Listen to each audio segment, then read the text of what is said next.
Every champion started as an unknown. Every legend earned their place. This isn't ranked. This isn't casual. This is where reputations are built. 5 creators, 5 qualifying tournaments, hundreds of competitors. 1 opportunity. On August 16th, the best rise above the rest. Choking bad here, Marshall. That's what it looks like, man. Oh, he might be me. He's me, bro. Continue though, Romero. This was a great, shout out to both of them, but you're right though. You have to use all your weapons, and I feel like he just got too comfortable in that firefight, whereas Zyaf, he lives in that, man. Like he's used to going. Jamie is gonna pull away with 2 decisions here. Veteran stuff for Suave Jamie. Drake, for a moment, had the fight there. He had it. In the first fight, you gotta think Drake was probably kicking himself for not pressing the issue. Hey, Mr. King Capalot, also known as EK Capalot, has now made his ticket. Punched his ticket into the finals, man. This was a qualifier for the finals. But a dominant round from Bang! Cerberus could even be a 10-8. Oh. Gets an uppercut, and that's it. Good night. And Cerberus wins, Rom. It looked like Dom was not happy there at the end. 1 tournament, 1 champion. The road begins now. Compete, qualify, make history. Welcome to the ESFL August Apex.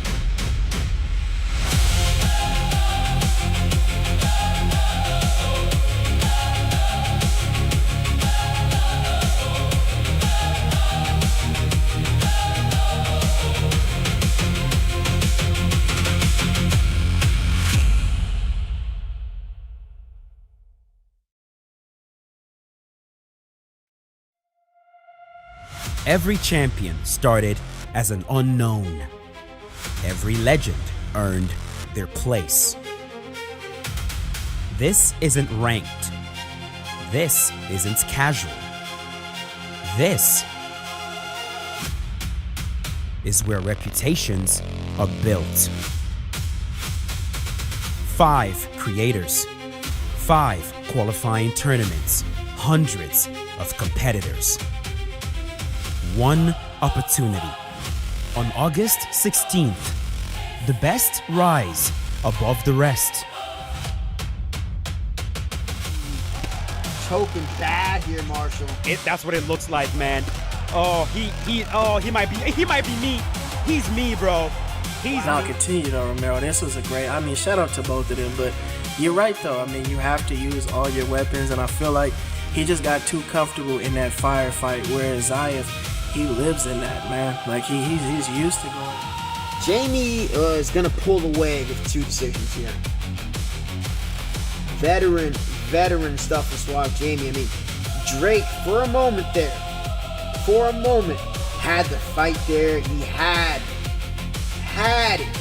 In the first fight, you gotta think Drake was probably kicking himself for not pressing the issue. Hey, Mr. King Capalot, also known as EK Capalot, has now made his ticket. Punched his ticket into the finals, man. This was a qualifier for the finals. But a dominant round from Bang! Cerberus could even be a 10-8. Oh. Gets an uppercut, and that's it. Good night. And Cerberus wins, Rom. It looked like Dom was not happy there at the end. 1 tournament, 1 champion. The road begins now. Compete, qualify, make history. Welcome to the ESFL August Apex.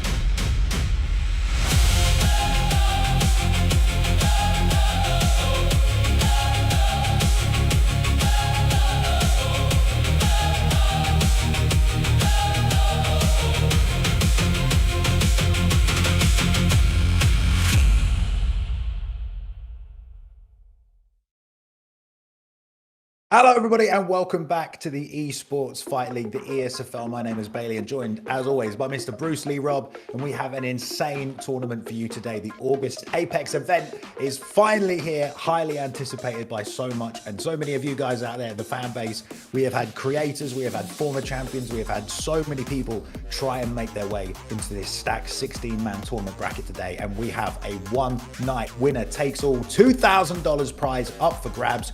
This is one of the best tournaments that we have ever put together here at the ESFL, and I could not be more excited to get things underway. Rob, how are you feeling here tonight, man? Tell the people what they're in store for.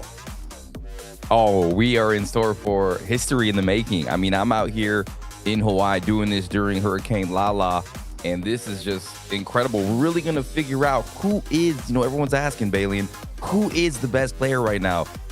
The old, the new, all this different, the old guard, the new blood. Like, we're really going to figure out right here, right now, who is the best player in the world, because we got guys like GOAT1099. We got Zyaf, Suave, Jamie, Romero, Cerberus, who won my tournament. All these guys have earned their spot through legendary status, going through the Swiss tournament, winning the creator contest, and we're really going to see what's what. And I'm excited to finally crown the best player in ESFL, in my opinion. This tournament is going to determine that, Bailey, and they're going to go home with $2,000.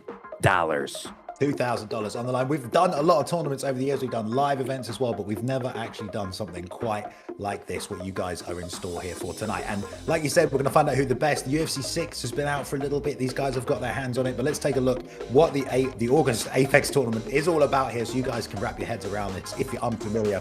As you take a look here, this is a 16-man tournament built up from 4 different categories. We've got 3 legends here competing tonight, 4 former UFC 5 champions at the ESFL, 5 creator tournament winners, and 4 winners from our Swiss qualifiers. Now, we'll take a look at the bracket in a second, but the Swiss qualifiers there, in case you didn't know, because of our new partner, the TC bot, we've been able to have live signups in the ESFL Discord. Yes, in the Discord, over 100 players entered, over 600 individual fights took place. I think that's the equivalent of 50 full ESFL cards. You guys fought it out in the Discord, and coming out of that, there are 4 players who reached the very top of that, and they're going to be here tonight entering into this tournament alongside the winners of the creator tournaments. Your favorite content creators in UFC6 have been putting on tournaments. You may have seen some of them. The winners of those tournaments are in this bracket tonight, alongside some former ESFL champions who got themselves a spot, as well as 3 absolute legends, Rob, who are going to take the stage here tonight. We threw them together in a 16-man tournament. One night winner takes all. Let's take a look at that bracket. And Rob, tell us about some of these fighters you're excited to see, man. Yeah, there's the bracket on your screen, ladies and gentlemen, and you have to be so excited about this because you have such a great mixture of creators that are very talented, like Pryoxis. He could definitely hold his own, and he always throws himself into the fire, and he has a chance to prove, hey, I'm the best player. But on the very top, you have GOAT versus Optics. Can Optics beat who I think is the best player in the game? But guess what? You have the winner of the first ever Vegas live event, Romero, on the other side of the bracket against my boy Cerberus, who won my tournament. You got Suave Jamie, Ireland's best player versus DirrtyDave. You have the young prodigy making his return against EK Capalot, Fadanator versus Kieran. Every single name on this tournament has some sort of meaning, and they've gotten here in a unique way, and it's going to be so fun to see how they compete against each other. And it's all 5 rounds, Bailey, and so it's going to be incredible. Every single fight is 5 rounds here tonight. The final will be a best of 3. Those initial brackets to get there, the quarters and the semis, they're going to be 5 rounds, best of 1. But yeah, all 5 of the top 5 players in the world are in this tournament here tonight, and they all want to go home $2,000 richer. And I love some of the early matchups, Rob, but who knows how this whole thing is going to shake out. If you know anything about MMA and tournaments, anyone can win on any given day, Rob. It's all about the performance and who you get put up against. And man, there's some dark horses in this tournament as well. I'm very excited to see them. Me as well, yeah. Mr. Gano from Morocco apparently trying to make his way. And yeah, whenever I do these tournaments, Bailey, there's always a unique storyline, a Cinderella story, someone that exceeds expectations. So I'm excited to see what these guys do, especially with this new patch that just got iterated into the game, with the stam management being something that they have to think about, the whiff strikes, the feather step being fixed. The game really feels good right now, and I can't wait to see how these competitors paint the octagon with their artistic paintbrush of death. Aliens. wondered where you were going to go with that. Yeah, I didn't know where I was going with it. That is always pretty good. I mean, listen, we're going to have some high-level fights. I love a tournament format because the storylines carry through the night, you know, and we don't know who's going to take this whole thing. If you're an ESFL fan, guaranteed at least one of these people is your favorite fighter. It has to be. There's so many good names in the tournament, in the bracket. But let's talk about the first matchup as well. Starting with an absolute legend, Rob. We've got GOAT1099. He got entered automatically. He's one of the 3 legends automatically given a place in the tournament here tonight. Taking on Optics as well, Rob. So what can you tell us about these two? Because apart from GOAT being a legend, Optics also has been making some noise as well. Yeah, this is going to be a very cool matchup because GOAT1099 is considered one of, if not the best player in the game, and he has been keeping his samurai blade of UFC sharp through almost every iteration of the game. And now in UFC 6, this is where he really is going to try to shine in Optics. He's been really trying to prove himself in the scene. I mean, Balian, where did Optics come from? Did he come from the Swiss? How did he get into this tournament? Because I need to know. Well, we have that. We've got so much here today. He did come in the Swiss. He went 6-1 in the Swiss tournament, which is pretty damn impressive. Got himself a spot in that top 4. And yeah, he's obviously from the UK, representing the Flow State Kings as well. We know that it's a great team. They've been represented here in the ESFL for a long time, always put in high quality fights. He is a ranked 250 in the legacy rankings though. So it just goes to show, like, the legacy rankings are important, but in a tournament like this, you get yourself entered through that Swiss bracket. Anyone can take the cake here tonight. Anyone can take that 2,000. You know, the box only giving him a 12% chance of winning, but I think this is going to be a great first matchup to get it started here as well. If we jump over to GOAT as well on the other side of things, the guy has a 71% finish rate, 26 KOs in the ESFL as well. I mean, just absolutely insane. He has 11 title wins to his name inside the ESFL, Rob, which is a statistic I don't think many people are going to be able to compete with. But he's also coming off that loss recently to Ad Vader, Rob. I don't know if you remember that fight recently on the ESFL. I do remember that one. Yeah, Veda was kind of swimming on the outside, making it very tough for GOAT, and he was able to beat him. But yeah, GOAT, besides that one, every time I've ever commentated on GOAT1099, he's showed up and he's performed beautifully. He's just a guy that, you know, continually trains. He keeps himself sharp, a very cerebral player, and he is just a winner. He will figure it out. He doesn't play cheesy, and he just plays discipline, and he is just insane to watch, an insane competitor. But the Swiss tournament was tough. You know, let's see what this guy Optics has, and he is definitely the underdog. One of the biggest underdog matches here is going to be Optics versus GOAT1099. So if he could beat GOAT1099 here as we are making our selections in the middleweight division, this is going to be history right here, right now. But he's from the United Kingdom. It's a 180 ping. Could change a few things here, but let's see what these guys do, Balian. Yeah, let's go over to the match because we've got a lot of fights to get to tonight. They're all absolutely sick. So let's jump on over, get that first fight underway here. And what are you thinking about these picks, Rob? Ooh, okay, middleweight, yeah. Anderson Silva, you want to go Israel Adesanya to counter that. Optics locking in Anderson Silva, my favorite, and there it is, GOAT1099. Like, okay, it's going to be this kind of a kickboxer match. Israel Adesanya selected, so this is going to be a rangy, kickboxy type of fight, Bailey, and you know that well, and this would be a good one. Let's see what we get. Definitely. All right, well, first fight of the night here at the ESFL August Apex tournament. Two great picks to get things going. Adesanya for GOAT in the red, Optics in the blue corner with Anderson Silva. A matchup between a real veteran who's already performed at the highest level, but off the back foot right there. Nice little slide back, lead hook, left hand loads up there.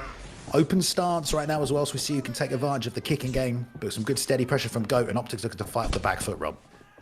Yeah, Optics looking like he's trying to open up with some feints, trying to stay at rhythm. Both guys trying to figure out, hey, how do I land a shot? And there's GOAT, just cracks him with that lead uppercut, Balian, and these guys are starting out pretty quick. Nice work to the body with a straight as well. That can sap the long-term stamina, but also good interrupting strike. Just have to be careful of those uppercuts as well if they're coming back your way. We'll see if Optics uses a bit of that Anderson Silva head movement. You've got to play to your strengths in UFC 6. Get that flow state, and just as I say it, dips off to the left-hand side, comes back with a straight left. Tagging GOAT, beating up that block just a little bit as well. Question on everyone's mind really as well. Has GOAT still got it, Rob? Losing to Ad Vader, a man who has won an ESFL title himself. Ad Vader looked very good in that fight, but GOAT, if he loses that confidence early, we'll see if that changes how he performs here. But 5 rounds to play for, Rob. Rounds to play for, yes, sir. And Invada's just one of those guys that can beat anybody at any time. He's super hard to deal with that grappling. So GOAT, I think he is good here as he is losing the head health battle. Optics again, ooh, sneaks that one in, Bay. Just cracks him with that straight punch. And so far, so good for Optics. He's kind of floating well with Anderson Silva. And he's making GOAT lock in. Big shots by Optic there early. Yeah, floating really well here. Landed a nice little roundhouse to the body. And of course, this is 5 rounds, so the pace is, you know, you got to be careful. You got to really pace yourself in this one. It can be hard to know when to pull the trigger against these high level players right here as well. But so far, both men taking their time, being patient. There's another left hand there from Optics. He's setting a lot of that back stuff off from that southpaw left side. GOAT hasn't really found a weapon that's landed yet with any authority, but seems to be comfortable to inch forward. Is he, you know, perhaps he has a little bit of an advantage in the boxing in the close range, but Optics staying way on the outside, covering well, lands another left hand there and a straight left again. And GOAT just electing to go to that body again with the body kick, really trying to figure out Optics' rhythm, trying to download what he's doing, just peppering with that jab. There's a nice little hook that cracks through the block. Ooh, good shots by GOAT, starting to find some rhythm here. Giving it back to him for a second there, exactly what he needs to do. And there's a straight right that lands. And the head health already trickling down a little bit for both men when you consider you got 5 rounds here, but you don't want to make any mistakes early on. And give your opponent something to build on. Nice work with the double jab as well. Tagging up that block. Outside leg kick gets countered hard down the middle of that straight left, though. That's 3 damage on the chin for Optics. GOAT is starting to take control of that octagon, staying in the middle, bouncing in. Right hook lands now, really putting the pressure, faking the body kick. Optics trying to move, but a good round for Optics in this first round of this this 5-round fight, Balian. And I think maybe Optics took it, but it was very even exchange. Very even, considering Optics came in here winning the Swiss tournament, you know, one of the 4 men to get a place in this tournament here tonight from that the Swiss tournaments that took place. He's going up against an absolute legend as a very good first round, very patient, very measured, also meeting the pace that GOAT likes to fight at, because GOAT usually is the guy who slows the action down, but right now he's finding a home for the straight right, 2 on that, and then bangs the head kick as the boxing return came out from Optics, out of range for the hands and perfect range for the head kick to land. And GOAT's the type of player that will get better as the fight progresses. He'll start finding, ooh, right there, head kick lands flush. He will start picking you apart. He'll learn what you like to do, and he will exploit you for it. So Optics needs to be careful, and he cannot be predictable. You're definitely right about that, Rob. GOAT very good at recognizing tendencies and taking advantage.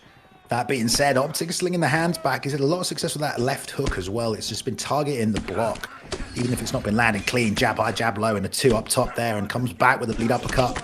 Pumping the double jab, and GOAT comes in with a 3-piece, catches him with a left hook, rips the body there as well, and now putting the pressure on. Head health is down for Optics. He needs to find a way to get clear of this damage, Rob. Oh, yeah, he just got wobbled there in that pocket. GOAT found him.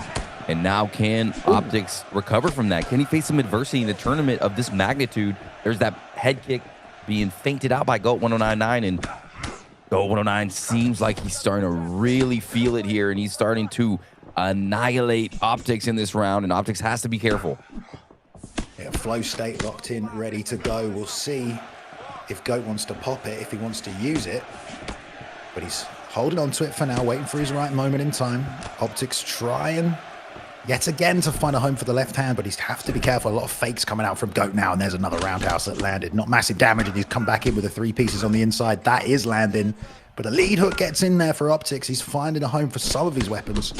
Oh, there it is again, and the straight left behind it. Rear uppercut as well, Rob. Sits him down. Oh, Optics detonates on GOAT1099 with that uppercut. And I was just about to say, he's got to be careful in the pocket. Good check as well. Optics having a little resurgence here in round number 2. And this is what you want to see from an underdog like Optics, starting to get his rhythm too. Faced some adversity, Bailey, but here he is standing his ground against one of the best players in the world. Knocked him down. He's got GOAT's attention now. Yeah, he didn't chase him. He didn't swarm him there as well. You know, just landed some good damage. Sit back on the outside. Knows he might, you know, shave some points off this round if he's already 1 round up as well. So it's been a close round, though. There's another left hand, though. That's a big shot that's landing around the guard, but the rear uppercut again for GOAT. That's been a weapon so far. Optics less than half head health now, though. He's taking a lot of damage on that chin, and that's going to accumulate, touching the inside of that leg, but that's nothing more than A little bit of elevation change perhaps to send something up high. But he's on the back foot right now. The pressure is getting to him. The left hook of Izzy breaks through that block. Yes, again, Rob. Yeah, that was close. Optics was able to duck to get out of the way of that head kick as the block is starting to get beaten down a little bit as we get into round 2. Both guys have their flow states, but damn, this is such a good fight to open up our $2,000 tournament, Bailey. And these guys are being technical, but they're also being active as well. It's a very cerebral fight, and GOAT is the type of guy to interrupt you with something vicious. He'll wait till you're about to throw, then boom, uppercut, boom, head kick. So Optics needs to be on his game. Definitely 100%. You said it right there, especially because GOAT's now growing in confidence, trying to surge forward a little bit. There's that left hook again. Absolutely melts the block, even though it doesn't cut through to do damage. But there's a lead uppercut. Nicely timed, and Optics wobbling all over the place. Has to be careful not to take another shot, and there's a straight right that sits him down. GOAT already surging ahead. 3rd round in, and this is the 1st round of the tournament. If Optics wants to stay in this thing, Robbie, he's got to switch some stuff up like right now.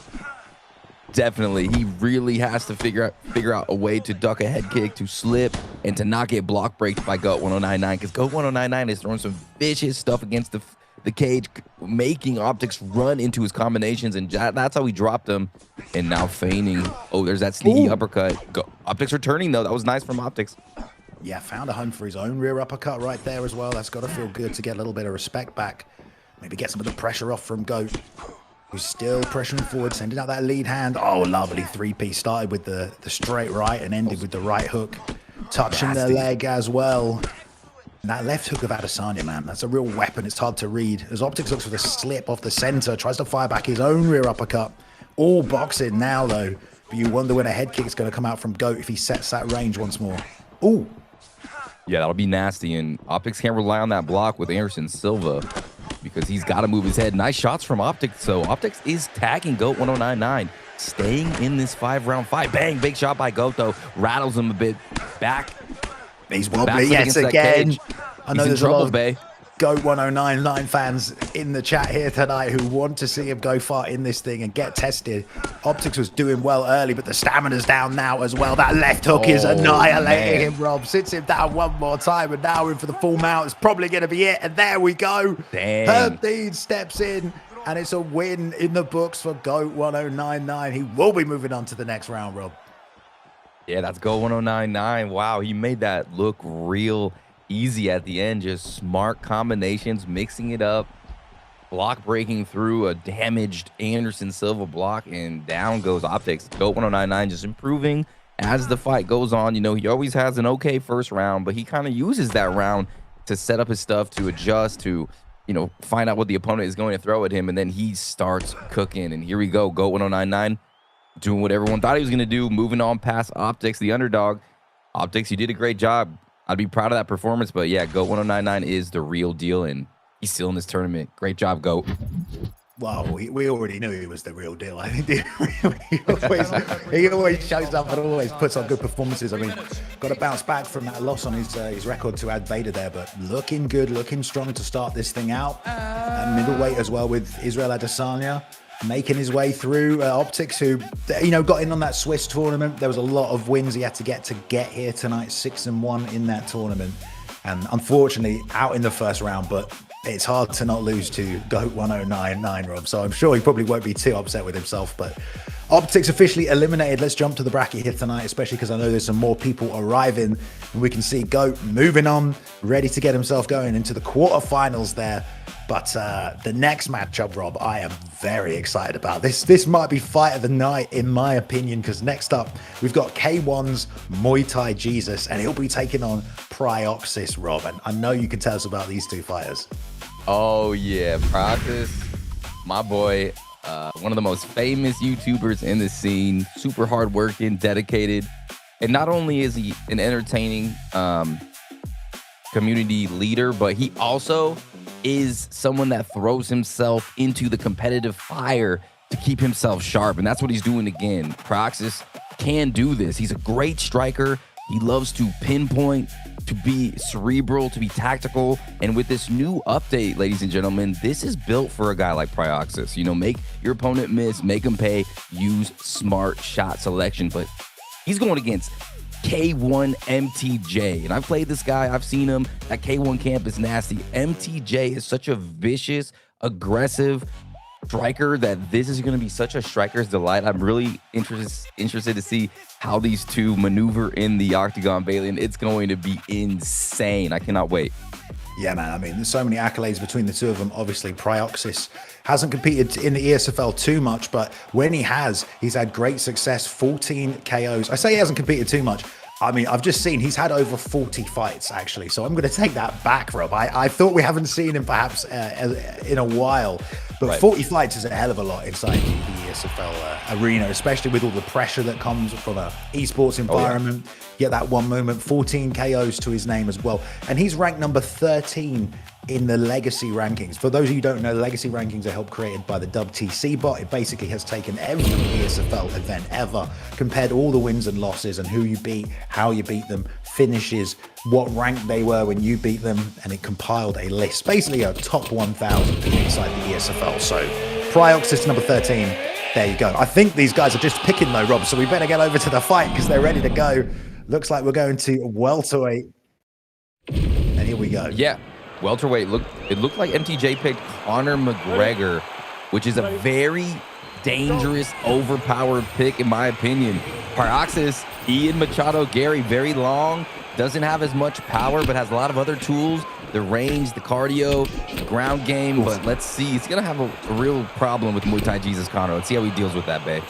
Definitely. I mean, Ian Gary's a great pick on this game. You've got great footwork, great movement, tons of kicks. But as you saw right there, when you throw those kicks, if Thai Jesus steps forward, man, those hands are coming and you get countered hard. Beautiful head kick, though, from Pryoxis. Set the range nicely. Now faking that teep as well and the backhand. Comes down to the body with a 2. And it's all going to be about picking them shots, Rob, with Pry, knowing when to go and when not to. Because if he pulls the trigger just like that at the wrong time, it's going to cost him big left hand. And then he takes a right hook as well. Going to have to maybe sit on his back here for a second, Rob, because that's a huge knockdown early. For Muay Thai Jesus, landed the ground and pound, no mercy. Holy, and that's the danger you run into when you're playing Muay Thai Jesus is Conor McGregor. The power on the inside. Pryoxis cannot afford to do that at all. But right now, Muay Thai Jesus, beautiful combo, has him down, and he's using his ground game here against Ian Machado Gary. Gets that side saddle position. He's going to go ahead and just land a couple shots. Pryoxis able to get out of there. But wow, a huge opener.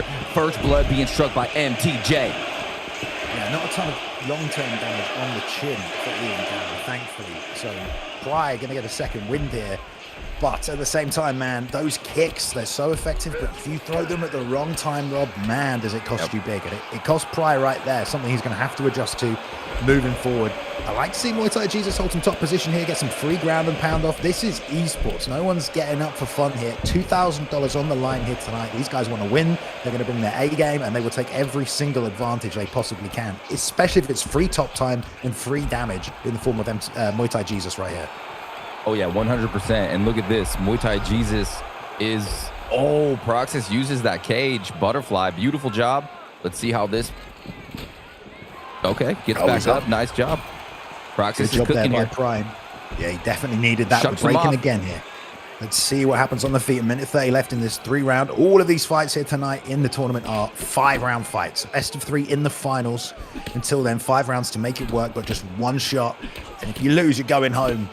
And here on the outside, there's a nice body kick after that straight left whiffed into the air there as Muay Thai Jesus comes to step forward with that left hand of McGregor. Yeah, Pryoxis just needs to be careful with those body kicks in range because Muay Thai Jesus will capitalize on those. And Pryoxis needs to be perfect. He's already taking too much damage to the head and to the body. So, ooh, nice elbow combination, though, by Pryoxis. Backs up MTJ a little bit there, babe. Definitely, and that's something that sometimes is a little underutilized. You forget that there's another range closer than boxing. It's that elbow range. You do just have to be careful. And Price staying in the pocket there, Rob, after taking 2 shots. Then he takes a third, not regenerating that head health, and almost got himself into trouble yet again. Good timing on the left hand from Muay Thai Jesus, and what a competitive first round, Rob. I love it. Yep. A good round. Muay Thai Jesus coming out and letting Pry know I am here to get this win. Already doing a lot of damage. Pryoxis needs to recalibrate, and he needs to be careful with those body kicks. He needs to keep his range and maybe try to mix up a couple of takedowns or maybe feint a couple takedowns, but that's not really Pryoxis' game. Pryoxis needs to stay at range Balian and keep tagging him, make Muay Thai Jesus miss, and then make him pay. Muay Thai Jesus, just keep doing what he's doing. So far, so good for him. Let's go. Round number 2. Yeah, both men having their moments. Definitely Muay Thai Jesus more than Pryoxis, though, at the start of this fight. Got to stay long if you're Pryoxis here and make sure you don't make any mistakes, really, like Ian Gary in real life. Minimize those errors because he is landing good combinations. Beautiful level changing, going high, low, and then back up top with the uppercut. Really nice work from Muay Thai Jesus. Yeah, Muay Thai Jesus is phenomenal with his striking. One of the best strikers I've fought in a long time. Oh, watch out! Oh, man. Whew. Misses, doesn't punish Pride for that. Here comes Pride with the hooks. He's trying his best to bounce around, and he just looks a little... He's just trying to find his rhythm here. Pryoxis is in round number 2. Muay Thai Jesus looks like he has him a little rattled. Yeah, definitely. And again, it's because of the power that comes with Conor McGregor. You really, like I said, minimize the mistakes here. Price showing some nice fakes, though, trying to set his distance to let some of those kicks go. Stance switch temporarily there for Muay Thai Jesus. Muay Thai Jesus has been really patient as well, Rob, so it makes it even harder to find the openings on a power puncher when they don't let themselves get reckless. They don't let those hands go. There's a nice lead kick to the body there as well. We got 5 rounds, so the damage doesn't have to be immediate, but Pride does need to start landing some stuff on those body and those head healths. Yeah, I've seen a couple of Pryoxis's competitive fights in the past, and you know he starts. Man, beautiful. Big shot by MTJ. Down, Pryoxis getting rocked, but as the fight progresses, Pryoxis is a guy that will calm down, figure out his. Oh man, he's got to be careful though. He's staying in that range, Bailey, that danger range of Conor. I think he wants to try and get some damage off himself, but at the same time, he's still got 3 more rounds after this, and those are exactly the kind of shots he needs to land, and they'll start to accumulate. They'll start to drain the stamina as well. And the more he can make Muay Thai miss as well, the better advantage he's going to have. But Jesus, just looking so composed here tonight. Beautiful straight left. Perfect time and into the left uppercut as well. Sits Pride down one more time and he goes double body up high. Rocks him to the body with the inside combinations.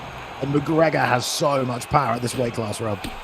He does. Oh, another left hand detonates. Bang, vicious body kick. And Muay Thai Jesus is looking like a killer. His attacks are perfect, accurate, and devastating. And Pryoxis again gets tagged. He cannot trade with him in the pocket like that. Needs to stay at range, Bay. Yeah, he went to sit on the pull uppercut and just Muay Thai Jesus blasted straight through it, rocked him.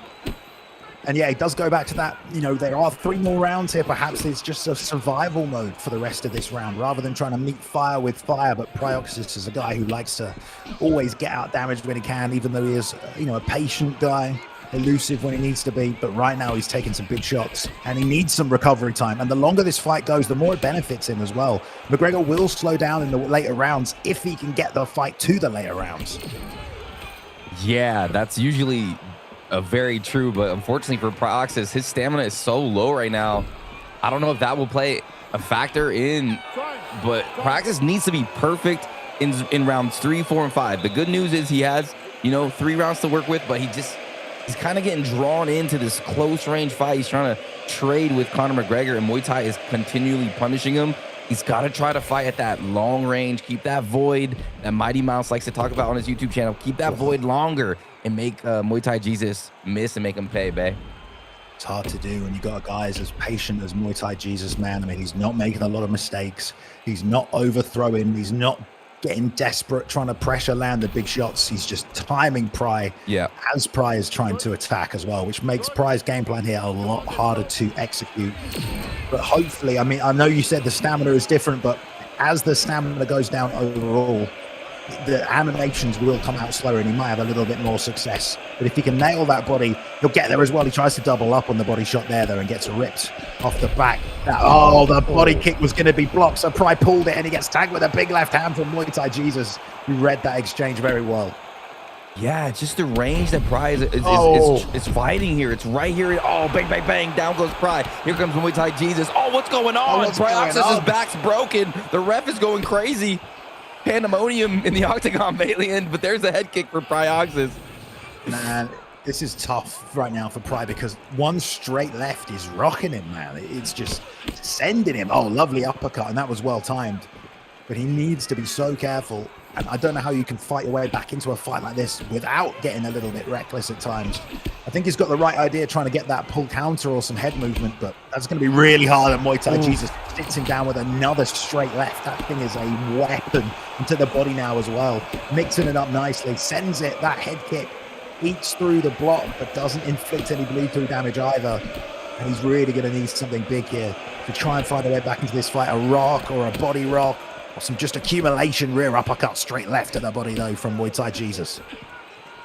Yeah, he's got perfect head health, so it looks like, man, Pryoxis is getting numerical down. Oh, double barrel shotgun just point blanked him, and there it is. It's all over. And from the beginning bell, Muay Thai Jesus, that was a domination right there. Huge over a dangerous competitor like Pryoxis. Muay Thai Jesus came to play, bae. He came to play.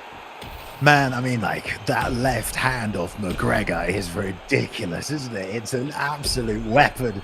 Sat him down with it there as well as Pry was trying to get that pullback counter, but that might work against some players. Sometimes you just get guys like Muay Thai Jesus. If they know you're looking for it, they'll never let themselves get set up for it, you know? And it's you know, I feel like Pry didn't have many other options, right? He needed to find a way to inflict damage. He needed to find a way to stop the pressure and to counter that weapon. But that left hand, when it landed, Rob, it was either taking chunks off the chin or just sitting him down. And unfortunately for Pry, you know, we went with the Ian Gary pick, tried to fight on the outside.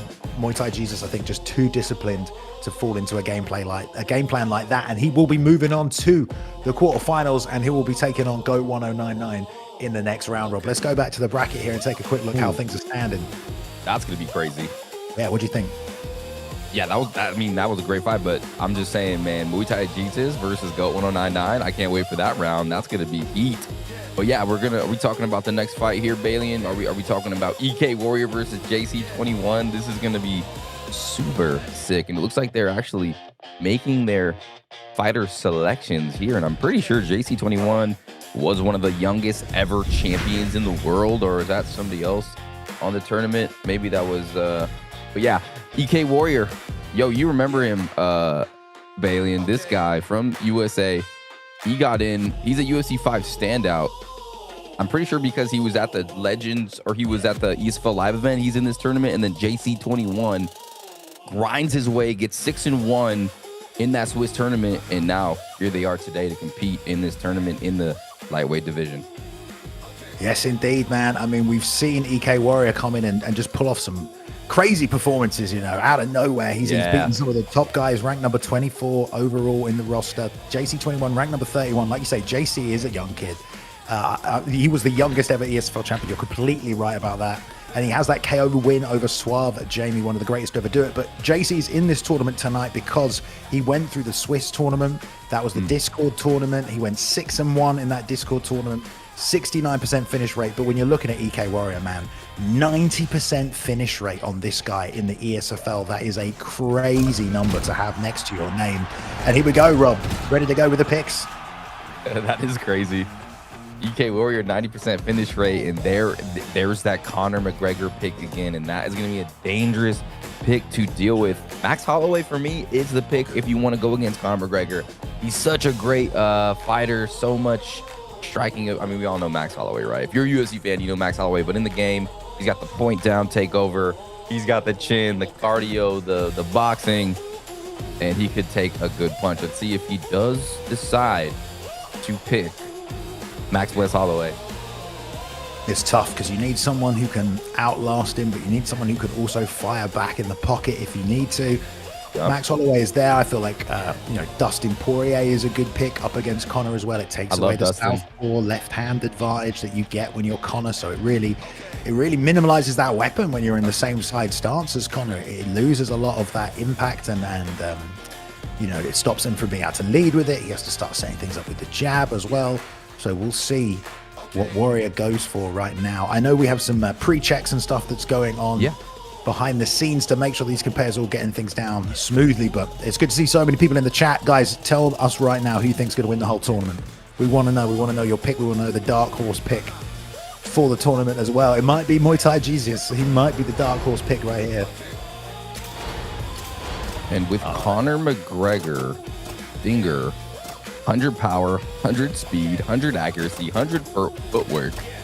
But then you go to Max Blessed Holloway, and he's gonna give you, let's see here, he's gonna give you 100 cardio, 100 recovery, 97 chin, switch stance 100, and he's gonna have the point down perk. It improves accuracy, it improves advancing footwork power and stamina efficiency. Are they making switches here? I'm trying to. Oh man, they're playing games here, Balian. They're playing mental games. No, we didn't get any ruling on ban picks or anything like that. I know we have done a banning pick phase before, which I thought was a really cool addition, and they're restarting this right now as well. Well, okay, we're coming back to us, but I know that we have a trailer we can play for the upcoming first season of the ESFL, so I think it's probably a good time to... Yeah, apparently we don't have a trailer for that, so never mind. There we go. Let's go back to the bracket and let's talk through some of these other fighters in the bracket as well here, Rob, because some big names where we just get this next matchup underway. Obviously, we've got GOAT1099 taking on K1's Muay Thai Jesus. I know it says Pryoxis, but that is incorrect as well, so we'll just scoot over that. After EK and JC21, Fadanator and Kieran Crow as well, who won a creator tournament here, Rob. That should be a fun matchup. But out of all these other names on the board, who should these people be looking out for, Rob?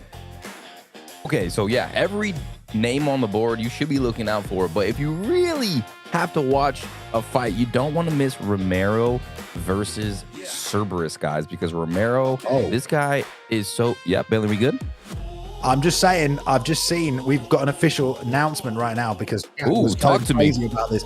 I did say that, but because of what's being called an unblockable exploit, Muay Thai Jesus has been disqualified and Pryoxis oh my goodness will be advancing. So I was wrong. That is the correct bracket. Apparently he was using unblockable body hooks, and it changed the outcome of the fight there as well. I think that's as the ragdoll was happening, probably on the way up. Chat is screaming justice. We leave these decisions to the men in the back, don't we, Rob? We don't. We can leave these decisions to the men in the back. Yo, I've been trying to learn all these little exploits so I can see them, and I'm having trouble seeing them all the time. Thank God we got the expert exploit analyst in the back in the truck, downloading and looking and combing through every little move, because I don't think I'd be able to do it. I'm gonna try my best, but there it is. Pryoxis, your favorite fighter, ladies and gentlemen, moves on. Yeah, crazy. Well, I mean, people are definitely happy about that one. So the bracket is updated. Right, well, it'll be good to see Pryoxis versus GOAT. We've got two legends coming up here as well, but apparently we're ready to go back. So let's get on with the next fight coming up for another quarterfinal matchup here. So let's jump straight back into this one. All right, we're jumping back in, guys. Back into the lightweight division. JC21 versus EK Warrior. Conor McGregor for JC21. That would be a very dangerous pick inside of the hands of a youngster, or I don't know how young he is, but compared to us, Bailey, still young. JC21 versus EK Warrior, who was the veteran, the gritty veteran. So this could be interesting. It could be very interesting because JC21's been around for a while, but EK is just that dog. So I can't wait to see what's going to happen here. All right, here we go. Woo. Man, all these matches are absolute insanity, Rob. It's so hyped. It's so hyped. The best tournament ever. I'm ready to go. Is this the biggest money tournament we've ever had on the platform, bro? I'm pretty sure, right? Certainly for a while, I definitely say that. Here we go, though, touching gloves. Right. So Max Holloway picked up by EK Warrior in the red corner, JC21 locking in Conor McGregor in the blue corner already. A nice long teep to come out from Warrior, who, man, does he have a good team around him? Elite Kings, EK, and definitely knows how to deal with a Conor McGregor pick right here. Staying orthodox to get things started, and that left hand already landed. Yeah, I want to see how EK Warrior decides to maneuver. Oh, a couple good shots from EK Warrior. Notorious for his grappling, but in recent years, months, he's been really improving his striking as he is starting to clip JC21 with body kicks, and he's backing him up a bit. Definitely. Oh, good work there as well. Man, some big damage early, isn't it? It's just absolutely ridiculous how much damage is caused by that. Bloody left hand of Conor McGregor. How do you deal with it? Step into the inside there as EK Warrior, now sending his own combination out there, finishing with the right hook. I mean, you can literally throw as much as you want with Max Holloway, which is always a nice touch, and you're probably not going to get tired, but we'll see if the bodywork comes out for EK. Pitching that long straight right now. Good head movement, but JC21 eats that turning side kick to the body, Rob. Yeah, he does. And EK's decided to come out here and really utilize that volume of Max Blessed Holloway. He's kicking him. He's putting the pressure, landing 4 or 5 offbeat strikes. And look, he's just cracking through that block, really putting the pressure on JC21. Kicks him again, Bailey. And JC really needs to figure out how to get some respect here from EK. And a lovely right hook to the body. Send it back. Why not? JC having a tough time managing that distance, which again just speaks to Muay Thai Jesus' use of Conor in the last fight. Even though he got disqualified, he was able to close that distance on the longer fighter. Right now, he's having a little bit of trouble, JC21, getting near enough to land. There's a shot that lands nicely, though. And EK Warrior going to push forward, look for that slip. Pull counter, nice roundhouse to the body to finish as well. And staying on point with that lovely straight right that Holloway has as well. Oh, yeah, it's beautiful. And in a 5-round fight, all this block damage is going to pay dividends in the later rounds. I mean, JC is really in his block tested, and EK's, oh, watch out. Whoo, barely out of range there. EK's got to be careful of those body kicks. But yeah, Bailey, you know, EK is really dishing out the damage to the head and to the body and to the block. 100%, and there's a lead hook that lands one more time. Coming back to the body, though, off the same side as EK. I like how much he's pressuring. I like how much he's getting out of JC21 early as well, because it's a lot of stamina to be using up in the first round of a 5-round fight with Conor McGregor, especially when you whiff those left hands. And the double jab from EK to come back, touch the block, now touching the body with the jab. And all, you know, if you make your opponent miss, if you're a Warrior, you're already winning this round, in my opinion, in this first round, just by getting him to miss. But he's also landing some nice roundhouses to the body. There's JC trying to dig back, and there's another right hand to the body, Rob. Yeah, JC is doing a good job landing some shots, keeping the head health pretty similar. He's probably winning that battle, but I mean, for a first round, there's not much more you want from a Max Holloway player. EK Warrior taking a little damage at the end. Very close round, but wow, EK Warrior really impressing me with his striking, Bailey, and body shots. Attacking that block, coming out fast and accurate and dangerous. And JC's got his hands full here, Bailey. What'd you think about that one? Definitely, yeah. I mean, definitely a different strategy from the opponent from the last Conor matchup here. So EK doing a good job finding a home for the teep kicks, finding a home for those looping shots to the body, trading in the pocket when he needs to, staying away from that left hand mostly.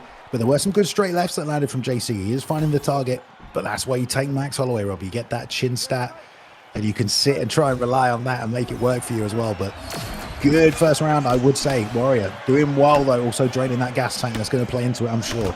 As they go back toe-to-toe and trade the backhands, and Warrior gets the best of it, comes forward, and lovely job firing back as that roundhouse came out to land more damage. And you're just noticing, Bailey, and look at the block on JC throughout this fight. EK is just constantly peppering it, like not letting it really recharge. Right there it does, but he's really making JC back up and putting a tremendous amount of volume on him, and that's Max Holloway. And he does have the point down flow perk. Conor's got his stinger flow perk. I wonder when they're going to initiate that, but JC's having a lot of trouble with EK Warrior here.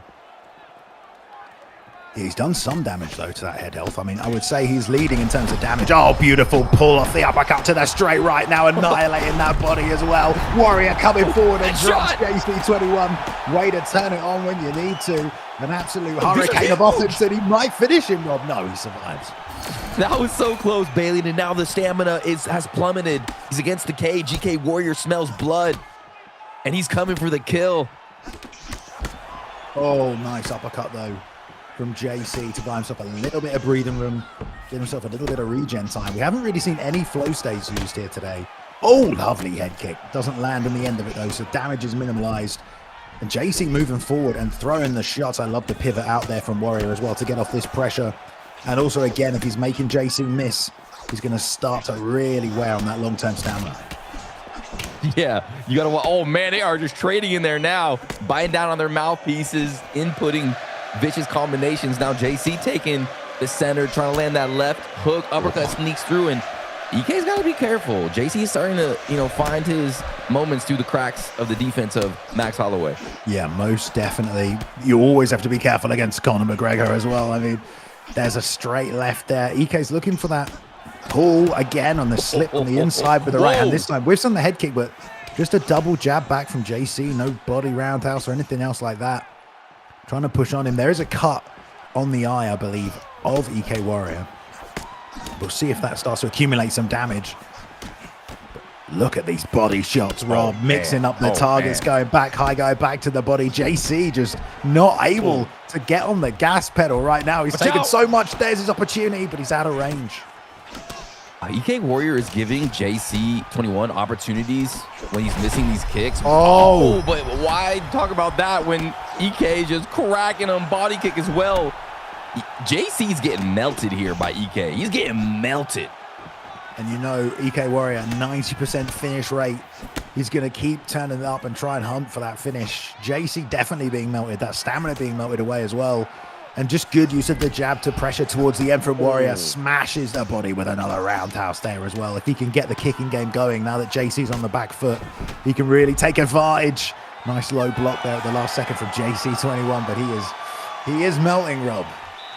Yes, and EK's made a couple of mistakes, has missed some body kicks or head kicks at range, and then JC's not capitalizing on them because the moment he's feeling it, you know, he's a little rattled in there. He's been getting beat up, a lot of volume from EK Warrior. So, you know, JC's got to settle in. He's got really has to capitalize on what EK Warrior is giving him if he wants to get back in this fight. He needs a big moment in round 3, Balian, to rattle EK, who's just come out like a damn berserker with Max Holloway, right? Man, he's really fighting well. Man, you said it right there. Definitely fighting well, definitely dealing with a berserker. And it's just the mixing up of the shots as well, going high and low, knowing when to pull the trigger, but he's also countering beautifully as well. So JC can't go forward and he certainly can't go backwards. He's in a bit of a tough spot. And Warrior's just going to keep turning it on, keep putting it on him here tonight. Oh man. That Those right stats. hook to the body is so nice. Oh, it is. Here he comes, Bay. Oh, he gets counted though. Oh, beautiful right hand. Sends him flying. Yes. Oh, look at that. More Stamina, knees. Bay. Oh, he's elbowed him. Body shot. This is going to be it, I think. Warrior This on is the hunt, gruesome. trying to find that finish. To the face with the knees as well. Oh, man. The blender of EK. Whoa, watch out. See, that's the mistake. This time, JC capitalizes on it, Balian. Oh, he threw a knee. I thought he was going to go for the straight left off the pull. Warrior staying This is in crazy. there. There's the flow state stinger. His straight Why punches are not? going to be crazy. He's probably not going to be able to land any, considering he can't move forward because he's got no stamina, and EK Warrior's going to come. He just needs to be careful, like you said. Oh, no. That wheel kick cost him a shot right here from JC. This is where we get submission attempts, surely, with the stamina this low on the side of Warrior, but he says no. He wished the uppercut. He's taking more shots, more to the body. Big double shot. hook. Bang, And bang, he bang. cannot stand. Oh, he fires back with a left hand, Rob. He's still in it. Oh, no, he's not. No, he's not. Oh, there we Bang, go. bang, bang. That was a crazy fight. Beautiful finish to that absolute insanity. Wow. Right there, Rob. Well played by EK Warrior, man. Went to war as he normally does. Dug deep, found the win. Won early, but JC, man, pulling out some magic. Just not enough to stay in the fight for the W tonight, Rob. Yeah, not enough. And EK Warrior has really proven himself lately, and he is rising in the scene, man. Every time I see him fight, he's just getting better and better. His striking looks phenomenal, and he just looks like he can activate, and he just goes for it. You know, he doesn't really take too much time to mess around. He's coming right in there with great footwork, with great striking, and he really disassembled the young JC21 there. That was a beautiful performance. Man, impressive stuff. That gets you hyped for these next rounds, doesn't it? I mean, people, Yeah, people man. showing up tonight and putting on some great Oh, freaking yeah. fights. You're gonna love that as well. So, man, good stuff. Nice, good way to get the finish as well in a fight where, you know, perhaps some people wouldn't have pushed as hard as EK Warrior did, but he was determined to get in there and find that finish, Rob. Yeah, he really was. From the opening bell, he was like, this is my fight. This is my octagon. I'm taking this over JC21, and you're going to have to stop me. And JC21 wasn't able to capitalize on certain things EK was doing because it was just a storm. And when you're in a storm, you can't see, you know? I'm in a storm right now, and it's windy. The rain is hitting me in my face. You don't know what's going on. And then just shit is just hitting you from all different sides of your body, you know? Crazy. They're talking about us being in a storm and can't seeing. I think I'm lagging on the screen right now for everybody. So we'll try and sort that out because I don't think people can see me either right now. But We'll sort that after. Let's go to the bracket in the meantime and take a go. look at the standings and how things are looking at the moment as well. There we go. So GOAT1099 will be facing Pryoxis in the first of the quarterfinal matchups. EK Warrior makes his way through to the next round of the tournament. And we're almost finished on this left-hand side of the bracket, Rob. Just one more fight to send a man through to face EK Warrior. Fadanator taking on Kieran Crow here, Rob. Both top competitors. Both guys have been around the scene for a while. Kieran Crow, though, getting a spot by winning Martial Minds Creator Tournament, coming in number 78 ranked against Fadanator, number 5 in the rankings, Rob. Man, Fadanator and Kieran both from the United Kingdom. Fadanator is going to be bringing that pressure striker mentality, a UFC 5 standout, but Kieran being able to win the talented, the great Martial Minds tournament. You know, Fadanator's ranked 5. Kieran's ranked 78 in the legacy rank, so it's going to be a big fight for both these guys in the opening round, and we're going into lightweight as we do our integrity checks. Balian, how do you feel about lightweight here? Who's your pick in lightweight? No one good, I'll tell you that, because I just never pick anyone. You know what I mean? I mean, there's so many good picks at lightweight as well, though. Gaethje's pretty solid. Toporia's a menace. Poirier is good as well, obviously. I like Hoofy at this weight class as well, if you can stay on your bike. So he's nice. He is really nice, really smooth with that straight right hand if you set that distance. Obviously, you've got McGregor, who can just annihilate everyone. A good Max Holloway player can counter pick anyone as well. Max is so good there. Some people pick Charles, and they're just solid on the outside, and then they take you down and crush you with jiu-jitsu. And then, of course, you got Habib as well. So we'll see, man. We'll see. Fadanator, number 5 in the world, locking in Ilia Topuria. Why wouldn't you? Definitely wants to get that, you know, solid meta pick in Ilia Topuria, who was absolutely unconquerable early, but now we see a lot more variety at this weight class. We do. You know, sometimes we don't see too many Dustin Poiriers, we don't see too many Khabibs, but maybe we might see Khabib, who has the Anvil flow perk, improves ground and pound during power or duration, power, and stamina. That would be fun. I'd love to see Khabib in this game. He's got 100 takedowns, 100 top control, 100 clinch control, 100. I mean, he's got so many hundreds. It's insane. But then on the other side, we got Max Holloway. We all know how good Max Holloway is. We've seen him a couple of times. But oh wait, sorry, Ilia Topuria. Ilia Topuria is very dangerous. He's got serious power. He's got ground game. He's got it all. So I would love to see an Ilia versus Khabib Nurmagomedov.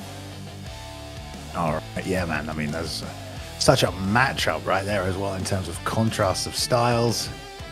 I'm interested to see how it goes as well.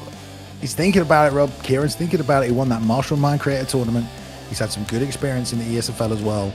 Coming in as a bit of a dark horse in this whole thing. So we'll see how he matches up against someone like Fadanator, who is number 5 in the world. I mean, we've got all of the top 5 players in the world in the rankings in this tournament. And that's so freaking awesome. That's just the best of the best going against each other. And that's what you want in the ESFL. That's what you want if you're watching from around the world. That's what I want watching here with you, Balian, because these fights are going to be electric as we progress through this tournament. But yeah, so Ilia's going to have the advantage on the feet, with the power, with the striking, with the accuracy. Oh, hold on. Oh. Okay. Apparently these guys are lagging, so we're going to be moving on to the next fight if these guys are ready. Okay, coming back to us all of a sudden, we're fine. No worries. We'll get to that fight, don't worry, we'll sort it out. So we're going to the other side of the bracket then instead, which I need to double check who the hell that is because I wasn't ready for this. We have got, we're going to Romero versus Cerberus. Oh. Now we're going to start mixing some stuff up here. We like this as well. Romero got a tournament spot in this because he is a legend, Rob. So we have 3 legends in here tonight. Pryoxis, GOAT, and Romero all got a spot automatically. Number 2 in the rankings currently. So, you know, number 1 is Zyaf. He's coming in here tonight as well. But number 2, Romero, 4 title wins to his name as well there as well. But Cerberus, a bit of a dark horse. He won your tournament, Rob. So what can you tell us about him? Yeah, Cerberus looked dominant in my tournament. Nobody could really slow this guy down.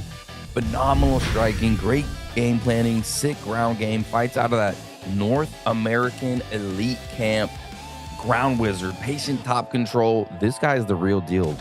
He's about to be tested here, Balian, and he's about to be tested against the first ever esports Vegas live winner. And we saw how emotional he was when he won that. This guy is so talented. He's a real life MMA superstar on his way up. And I mean, he's just the full package. Some say he's the best player in the world, right next to GOAT1099. And man, he is going to do anything that he's going to do.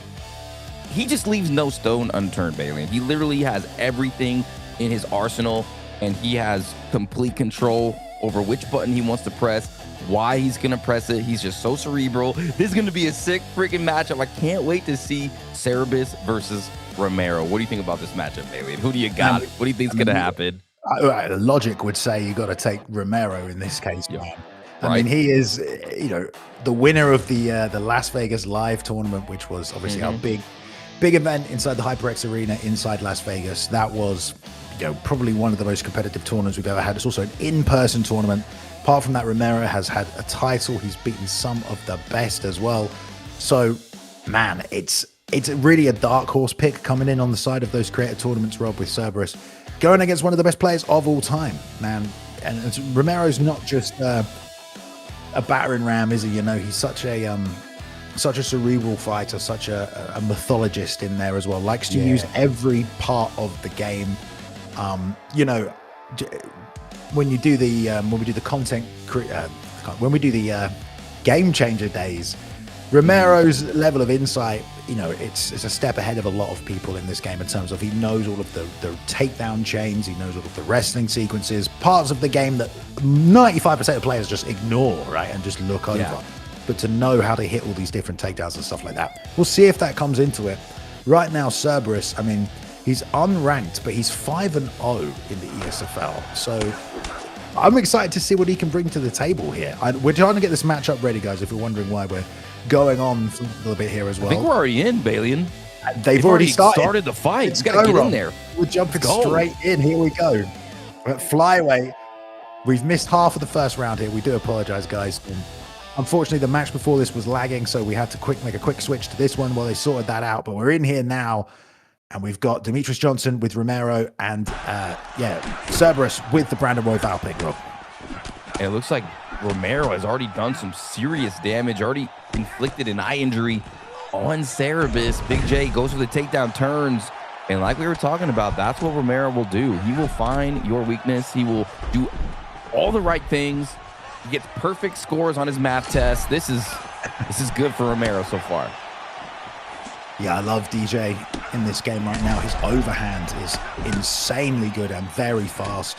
We've got the reach advantage on Royval with Cerberus. Like you said, he's well-rounded and definitely going to deal with a well-rounded threat against Demetrius Johnson pick. He's got a little backhand jab, tries to go to the body there, but pulls out, circles back to the center, does Romero, but he takes that liver shot kick from it and counters beautifully with a four-piece combination, tagging that chin with that rear uppercut. But there's a nice head kick and a rear uppercut as well. Cerberus finding the home and gets that takedown into side control. All right, on top. Romero again mixing up Mighty Mouse's game. That's what you want to do. Mighty Mouse gets that denial there, Bay. Right into the full mount. He's going to control Big J. He's done so much damage here. There's the armbar lock-in. He's going to have this submission defense tested straight away. We'll see, because if he struggles all the way down, the stamina's gone, and he still denies it. Going to go for that armbar and take a big chunk away from Cerberus right at the end of the round as well. Wow, maybe he shouldn't have got that. I mean, he had the stamina, or he was behind in the stamina, but then he denied the attempt or the fake. That was very impressive by Romero. I wish I could watch that back. And I wish I could have seen the first 3 rounds. I really wanted to see how Cerberus handled that first round. But here we go, round 2. It is what it is. Rob, let's see what's going on. 3 minutes of that round for anyone who just quickly thinks we've missed 3 rounds. We haven't missed 3 rounds, we're good. Round 2, though. Here we go, straight back to the body, off the straight to the head. Great work there from Romero. And that rear uppercut landed nicely yet again. Pull counter, the pull counter. It's a pull party, Rob. We love to see that. Gotta love the way that Romero's mixing up the combinations to the head and the body, though, Rob. That's giving him some trouble. Oh, yeah. He will mix it up. Romero just bouncing around. A couple good body shots from Big J. The pull, though. The slips are nasty on Romero. It's hard to hit those slips when you're the shorter fighter, but Romero's setting his feet at a nice range. Cerberus coming forward with a good amount of pressure, but he is now starting to drain that gas tank a little because some of those shots are getting slipped. And that does cost you a bit of that gas tank, which I'm very grateful for in UFC 6. I love that whiffed shots cost you a little more stamina.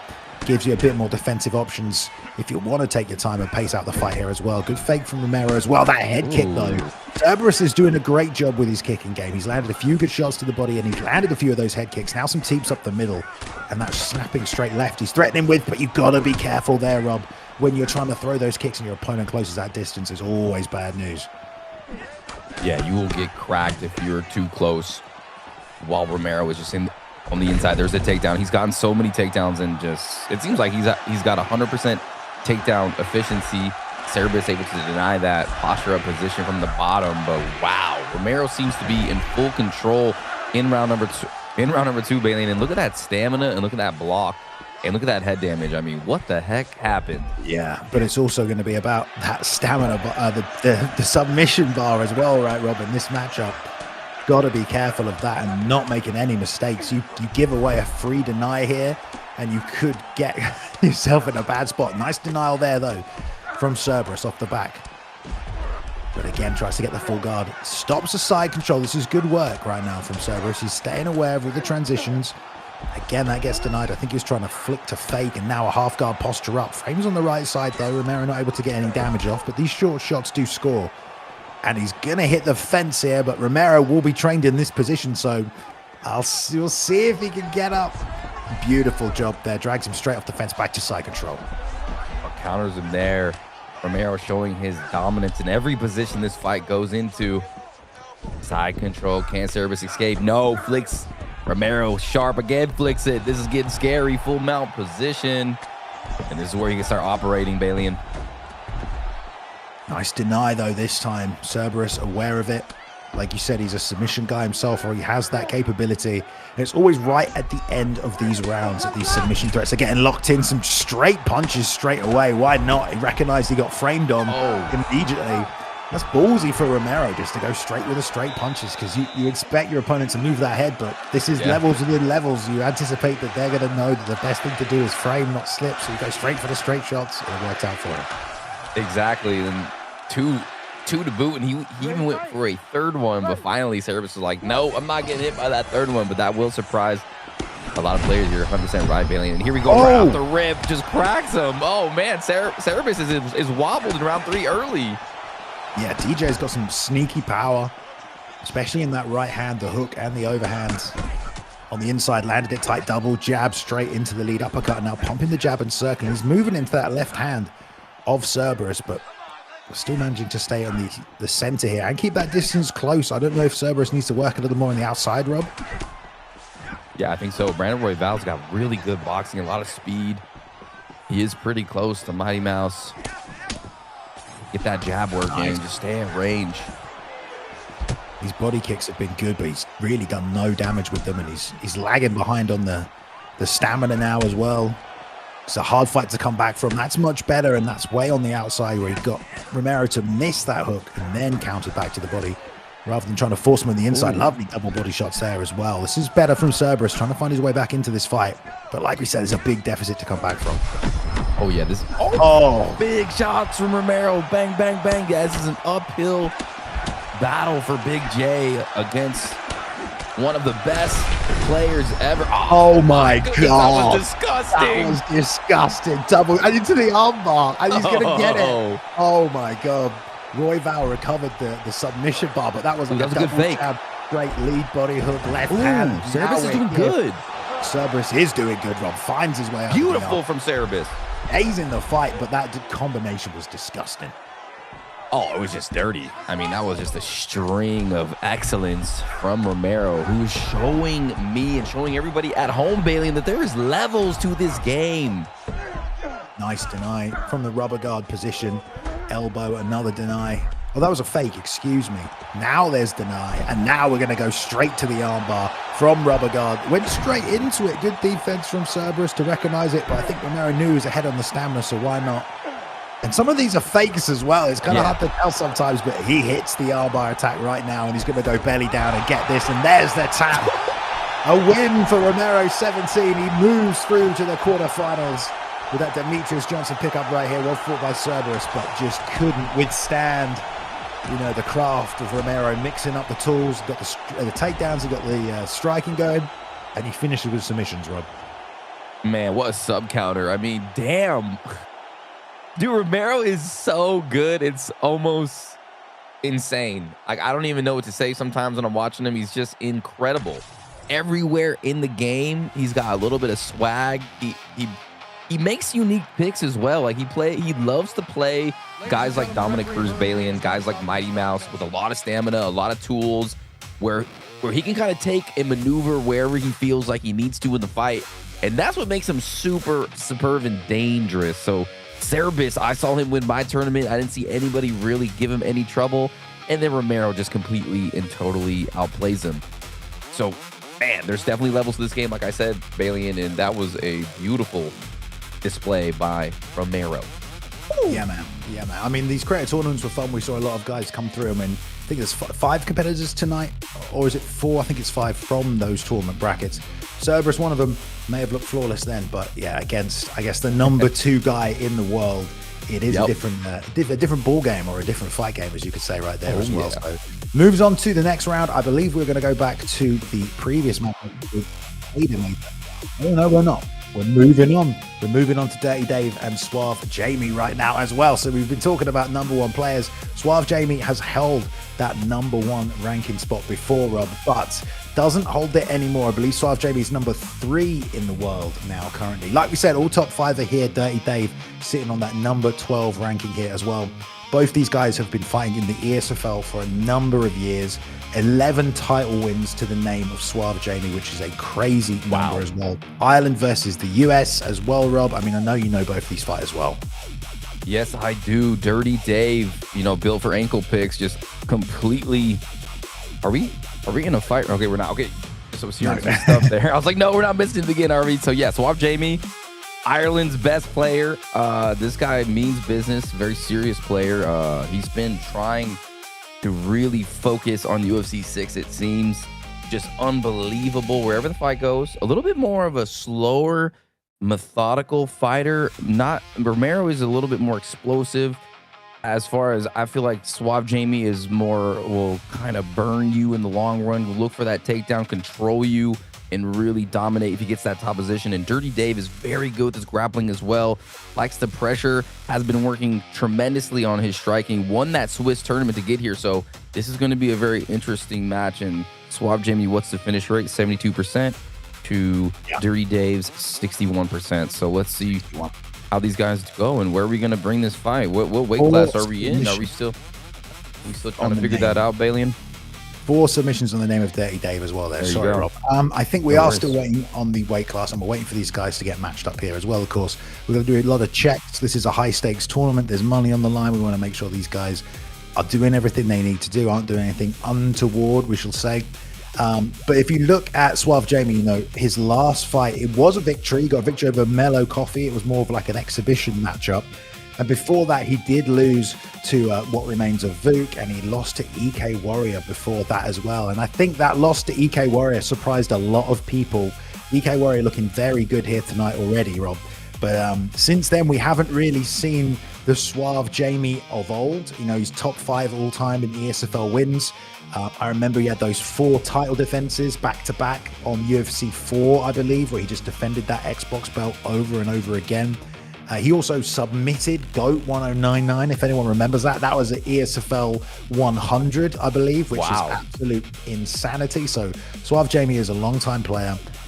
Has he still got it is going to be the question for him going into this tournament here tonight. DirtyDave is definitely a guy to test that because, coming through those Swiss tournaments, you have to fight a lot of people. And if you had to fight DirtyDave in that tournament, I apologize. No one wants to fight DirtyDave in a Swiss tournament like, the community-entered Discord tournament that was engineered by our bot. 6-1 from that tournament, so DirtyDave coming in here, probably feeling quite hot. We'll see if he can get that takedown. I think that changes this fight, Rob, if he can get this to the mat, if he can beat up Suave Jamie. But I do believe we're ready to go now. I think these guys are ready to pick. So we are going to middleweight, Rob. So let's jump over and, what can you tell us about these picks? All right, let's see who they decide. Are we going to see a Sean Strickland for DirrtyDave? If so, we all know how great Sean Strickland is, how his length really accumulates over time. He's like Mr. Fantastic out there. You got to really be careful. Those body shots. The Philly shell is maybe a weakness for Sean Strickland if you could exploit it, hit him on that right or on that left side. But yeah, I've had a lot of trouble with Sean Strickland. But Suave Jamie picking Israel Adesanya. He's going to be striking. He's going to be kickboxing. And there it is, DirrtyDave picking Sean Strickland. It's going to be interesting how DirrtyDave utilizes Sean Strickland and how Suave Jamie counters this pressure that he's going to feel here. Oh, yeah, I think Izzy's a great pick for Suave Jamie. Sean Strickland, interesting pick for DirrtyDave, but maybe he feels like this is a good choice to take on the stylings of Israel Adesanya. So Izzy in the red corner with Suave Jamie, Sean Strickland in the blue corner with DirrtyDave. Number 3 player in the world versus number 12. $2,000 on the line tonight. We're still in the opening rounds of our tournament. A spot in the quarterfinals is on the line right here tonight. Already some good damage from both guys. They've tagged each other, and I like the leg kicks from DirrtyDave. That Philly shell holding up there. The counter left hook, high then low, Rob. Oh, yeah, that boxing from Sean Strickland is phenomenal, especially his ability to throw the lead body hook. He already landed that uppercut, and Suave Jamie started the fight off right in the face of DirrtyDave, daring him to trade with him, but now getting backed up. I knew the pressure was going to be a factor. Yeah, I mean, Strickland as a pick in this game, so good at just firing shots whenever you enter that range, anywhere near him. A good Sean Strickland player will just fire off shots and beat you to the punch. And also, you won't even see them come in and then can sit on that block. So that's what Jamie has to deal with, of finding a way to get close enough to land without getting beaten to the punch every time. And some good kicks to the leg as well, just to mix things up. Nice 1-2 to the body, comes back with a 3 as well. But he eats a right hand there as well. That took a chunk off the head health. That was nice timed by Suave Jamie, who's now using some fakes and clips that leg as well. It always feels like that leg's there against Sean Strickland, Rob, but it's so hard to land it. It is, and both athletes here are landing that leg kick. Similar damage. Ooh, another one vicious from Suave Jamie. Starting to find his rhythm on the outside. DirrtyDave trying to hit him with some shots. Oh, but there it is. Suave Jamie cracking him. Oh, man, he's unloading the hooks as well. Jamie really sitting there for a couple of sequences on that counter left hook where you block and then you return off that left side. Rocks him with it there, and you can never sleep on the power of it. Adesanya, it's always sneaky power, and then you can string everything together behind it as well. Pressure, though, from DirrtyDave is going to make that more difficult. Lovely use of the uppercuts, but Jamie just letting the hands go tonight, Rob. Yeah, that's the second time he just let that string of hooks, 3 or 4 of them at once, and that's what caught DirrtyDave earlier. So Suave Jamie really just letting his hands go, like you said, and it's working out for him beautifully. Got a cut already on Sean Strickland on that left eye. Looks like he's cut on the cheek and the eye, actually. So nice work from Jamie. A double cut. A double cut. Going back to that leg as well and trading in the pocket. More than happy to do so. Smashing that calf, especially early in a 5-round fight. That can be effective. He's just trading, and he's happy to, and he's getting the better of these exchanges as Suave Jamie just hooking, chucking the uppercut in there as well. Smashing the calf. He tries to get, beat him to that shot to DirrtyDave, but the head health still staying high for Jamie.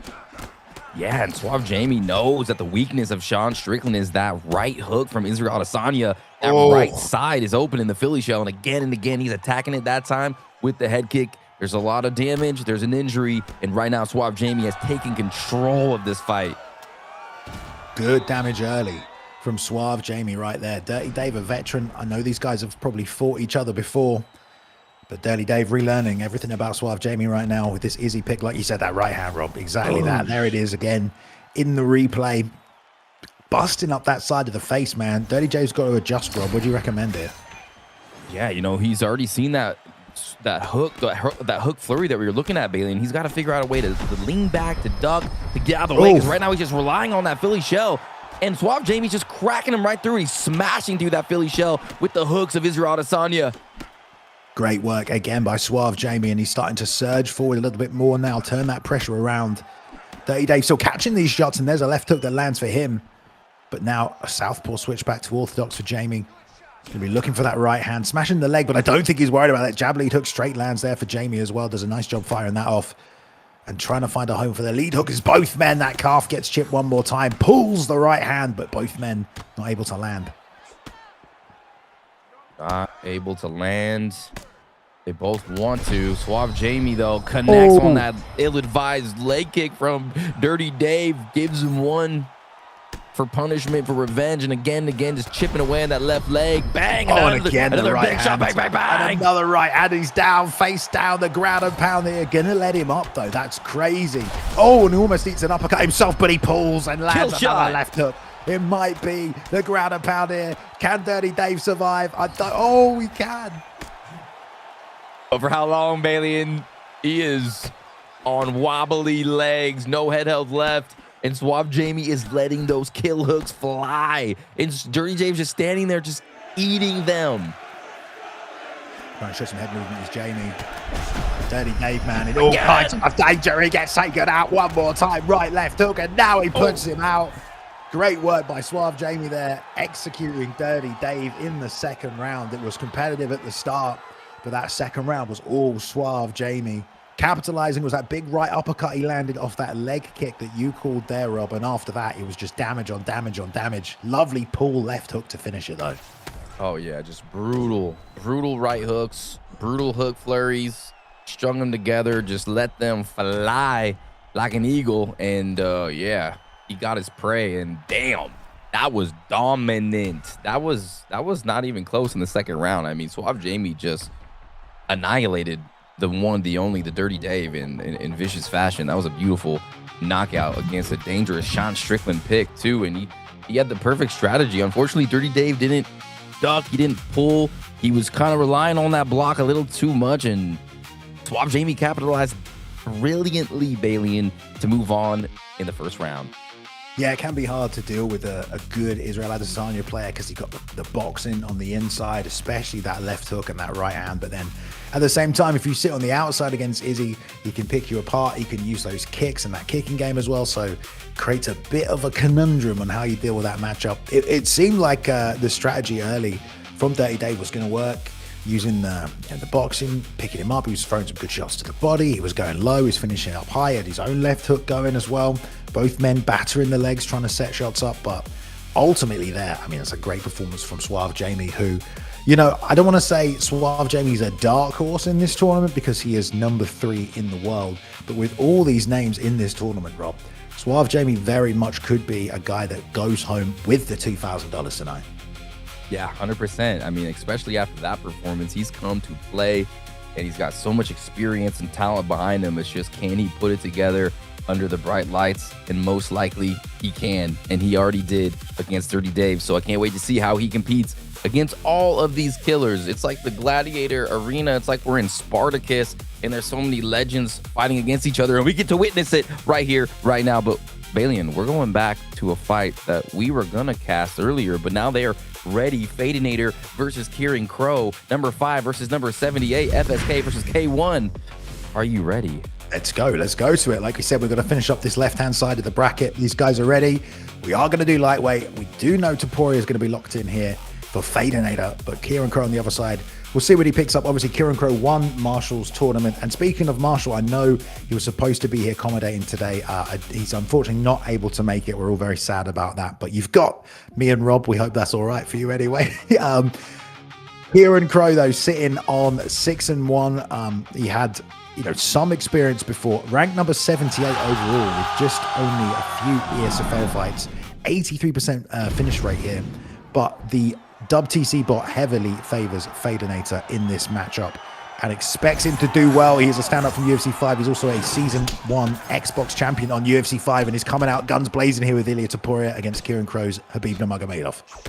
And that's what you want to do with Fadanator, or excuse me, with Ilia Topuria, because he's got that power. Ooh. Oh, connects on the uppercut, Balian, as he tries to enter. That's a nice shot early.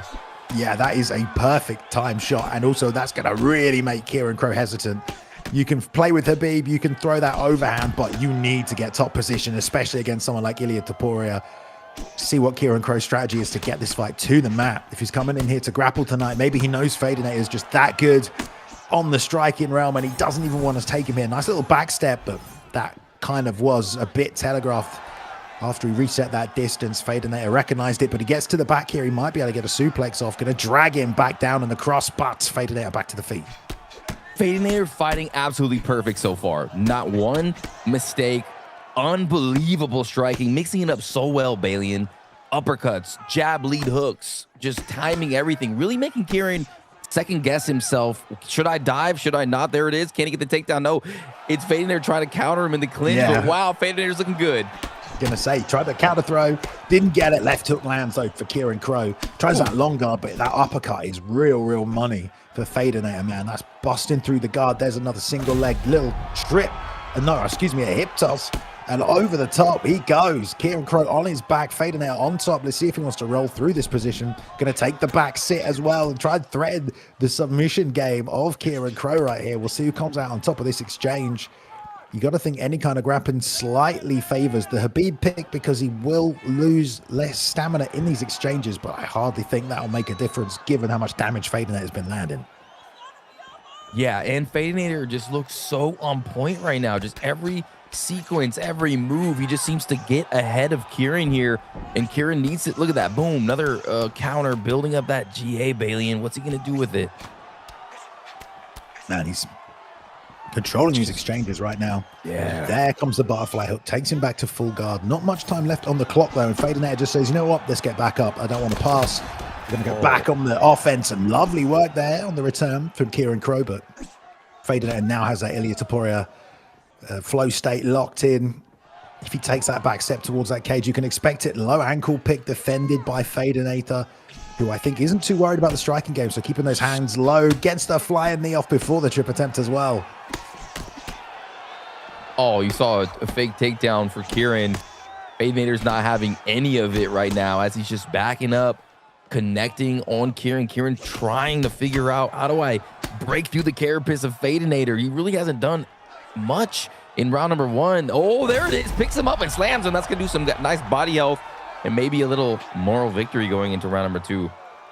Power double there, completed right at the end of the round from Kieran Crow. I'd love to see him use some striking to set that up, Rob. I don't mean just generically, but we now have combinations into takedowns. You can throw combinations and shoot a takedown at the end of it. Khabib has tons of those. It might be more successful than just shooting blindly at him and hoping to catch him off guard or time him. You can string punches together and then shoot straight after. So hopefully Kieran Crow has looked up some of those combinations and has some ready to go, because he's not having a ton of success trying to get Fadanator to the mat so far. Yeah, definitely not. He's been really struggling. You're looking at the stats of Fadanator, Balian. Everything is perfect. Nothing has been diminished. Kieran's in a really tough situation here, and he really needs to figure it out in round number two. Easier said than done. There are easier people to grapple than Ilia Topuria in this weight class as well. That's a little bit of a better time shot, but I really think he needs to get him thinking about the striking before he just shoots blindly. And now here comes the flow state attack. Oh my god, it's devastating. Body headbutting. Fadanator drops Kieran straight back to the feet. He's gonna have to back off. If Kieran's smart, he'll stay here, and he does. Side control instead for Fadanator. Man, just unbelievable decision making from Fadanator, just looking so good. This might be the most dominant performance that I've seen in the first round so far. Fadanator just making absolutely no mistakes. Can he go through this whole fight just with perfection, Balian? I mean, Fadanator, we know how good Fadanator is. He's fought some of the absolute best. He's beaten some of the best. Definitely a contender in this tournament as well. But the fight's not over yet. Kieran Crow has to find a way to take this down. And once he gets him down, it's all about how much damage he could do. If he has a flow state by the time he gets top position, he could really change the course of this fight. And we're not even halfway through the second round. Yeah, not even halfway through. And it just seems like this fight is already over. I mean, Kieran just has nothing for Fadanator. And Fadanator is landing brutal leg kicks, moving out of range, cracking him with just superb tactics. Oh, there's a slip right there, and Kieran has not had any success at all. I would love him to throw that overhand at least once. Get him thinking a little bit about it. Lovely toss there, but the late denial is going to come in from Fadanator. Only going to go a slither of body damage. Apart from that, Kieran has to find a way to get this fight where he wants it to be. There's a fake, but the hands were already down from Fadanator, so even if he shot that off, it was going to get denied. And needs the uppercut on the way in, and the body shots are melting him, Rob. And the timing of that uppercut, that's the second time he's caught Kieran trying to go for that takedown, and that will completely discombobulate Khabib Nurmagomedov's game plan. And now he's just stumbling backwards, getting overhanded, and this is getting crazy. Oh, man, Fadanator looks crazy. Fadanator just stringing together whatever he likes right now. Kieran had a game plan coming in here, clearly. Take Khabib, take him down, but he's not had top position once in this fight, and it has not gone his way at all. Fadanator been able to defend pretty much every shot, apart from some like the power double. Gonna get to backside here though, Rob. Yeah, here we go. Let's see. He's got the perk. I think it's Anvil. His shots are going to do devastating damage from the top, or is it checkmate for Khabib? I forgot, but there's the Dars. Crazy choice to hit that right at the end of this round. A nice submission to go to, but just not enough time. I think he tried to posture up there or was worried about getting denied and reversed. Here's the knockdown off the right hand. He rocked him twice there, Rob. The animation played twice to send him face down. There's Fadanator's right hand on top as well, but my goodness, man, if you're Kieran Crow, this is a tough test now in this third round. Can you hang in after winning Martial Minds tournament? He's got a spot in this Apex event here, and man, he has to pull it out of the bag now if he wants any chance of winning that money. Yeah, let's see what he can do. He's got to figure out a way to get the fight to the ground and get top control. That's his only way to win. Bang, but uppercut connects again. Fadanator digging to the body. Oh, wow. And now he's just standing in his face, daring him to trade, Bay. Not a good night at the office here for Kieran Crow. Gets the body lock, but gets countered this time. Man. Fadanator is so quick. The way he also got the flying knee off when his kick got caught. I mean, Fadanator is really quick with the reflexes. And as soon as we hit these grappling positions, in top position, just chipping away. And he's actually doing a fair amount of damage considering how low the head health is. I mean, he's just sucking it away. The ref's going to stand it up. I don't think Fadanator has a problem with that. And man, Kieran has to protect that chin, Rob. He does. He does. Any one of these shots can be the one that's going to put his lights out. He's getting backed up a bit, and Fadanator looks like he wants to put this thing away here in the third. Ooh, the body shots again. Oh, man. Fadanator looking really good here tonight. I believe he will go on to face EK Warrior. I think that's right. If he wins this match. That'll be a good fight. That will be a great fight. The stamina is draining a little, having to defend all these shots from Fadanator, but I really don't think it'll make much of a difference. 3 minutes left in this third round. Kieran Crow getting beaten up to the body now as well. Man. Just absolute oh, man. Boom, bang, body shot. Buckles Kieran. Kieran's down. His body health is hurt. His head health is hurt. On top, stack our position. Ilya nukes. Oh, there we go. That's it. Down goes the Dagestani. What a performance by Fadanator, man. I mean, Kieran Crow obviously gave a lot of people problems to win Martial Minds tournament and come on through, but against Fadanator, one of the best in the world, man. He just could not get out of first gear right there, Rob. He could not get anything going. Didn't really get a single takedown apart from right at the end of that round. And Fadanator honestly making it look a little easy for himself here tonight to get himself through to the quarterfinal matchup. Yeah, I mean, that was literally a flawless victory. And you don't see those too often. You see Romero dominating. You're seeing GOAT1099 dominating. But that was a flawless fight. I mean, I feel like he defended every single takedown perfectly. He didn't get hit at all. In every exchange, besides maybe one, I mean, he won like 50 exchanges, like in every sequence of MMA. That was just unbelievably sweet from Fadanator, and I cannot wait to see him progress through this tournament. Who's going to stop that? I don't know. Styles make fights, though, right, Bailey? And you never know, Kieran, where's his level at compared to the rest of these athletes that we're going to see later. But, man, I want to see Fadanator later. That was a great display, and this tournament is starting to heat up. Yeah, well, let's go to the bracket really quickly here just to see how we're standing right now, because we've had a few fights come through. So GOAT took out Optics. MTJ and Pryoxis. MTJ came out the victor in the fight, but it was discovered that there was a use of an illegal move. He was disqualified, and Pryoxis will move on to the next round to take on GOAT. Warrior is now going to take on Fadanator, who just had that flawless performance. Over on the other side of the bracket, we've got Romero, who will take on Suave Jamie. So it's just the final quarterfinals to sort out right here, Rob. The first one will be Ali ADP against Mr. Gano. And then we've got Zyaf, the #1 ranked player in the world, taking on NM Cass. So all good, fun matchups here. The winners of those will face each other before we go on to these semifinals. But it looks like we're ready to go with Ali and who did I just say? Gano. Mr. Gano. Let's go to the Gano. And Rob, tell us about these two.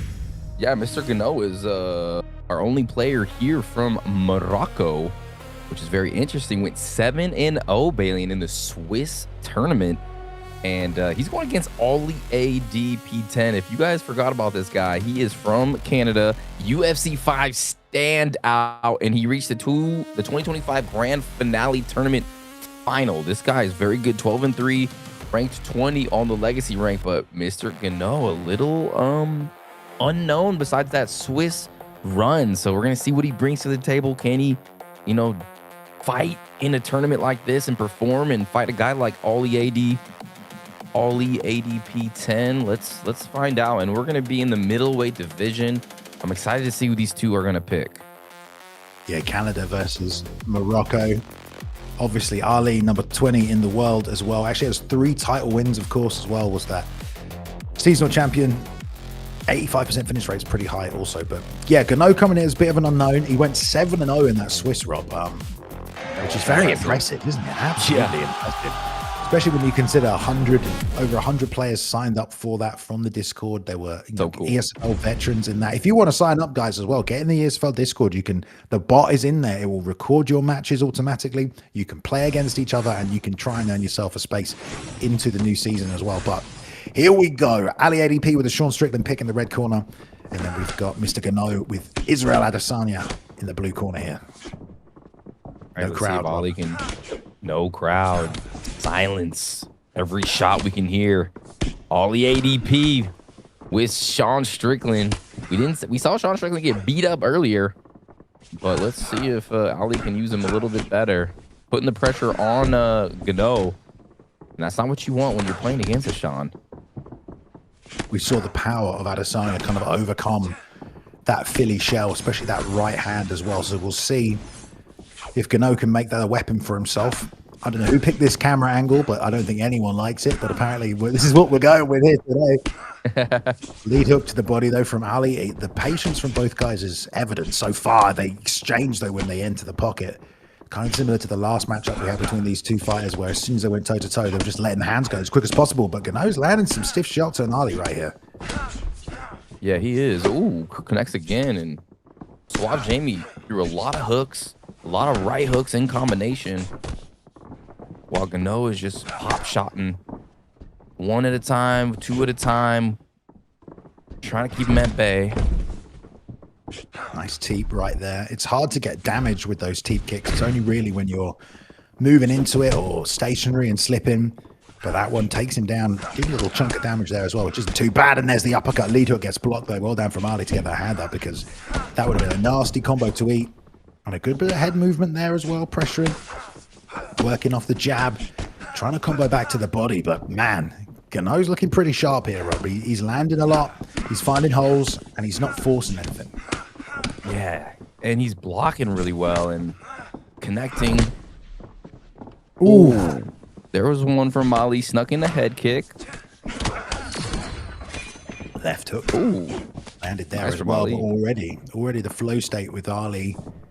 I think Strickland's is that block booster, if I'm not mistaken. I have to look that one up. But gets taken down, though, and that's going to drain a ton of stamina. That's huge.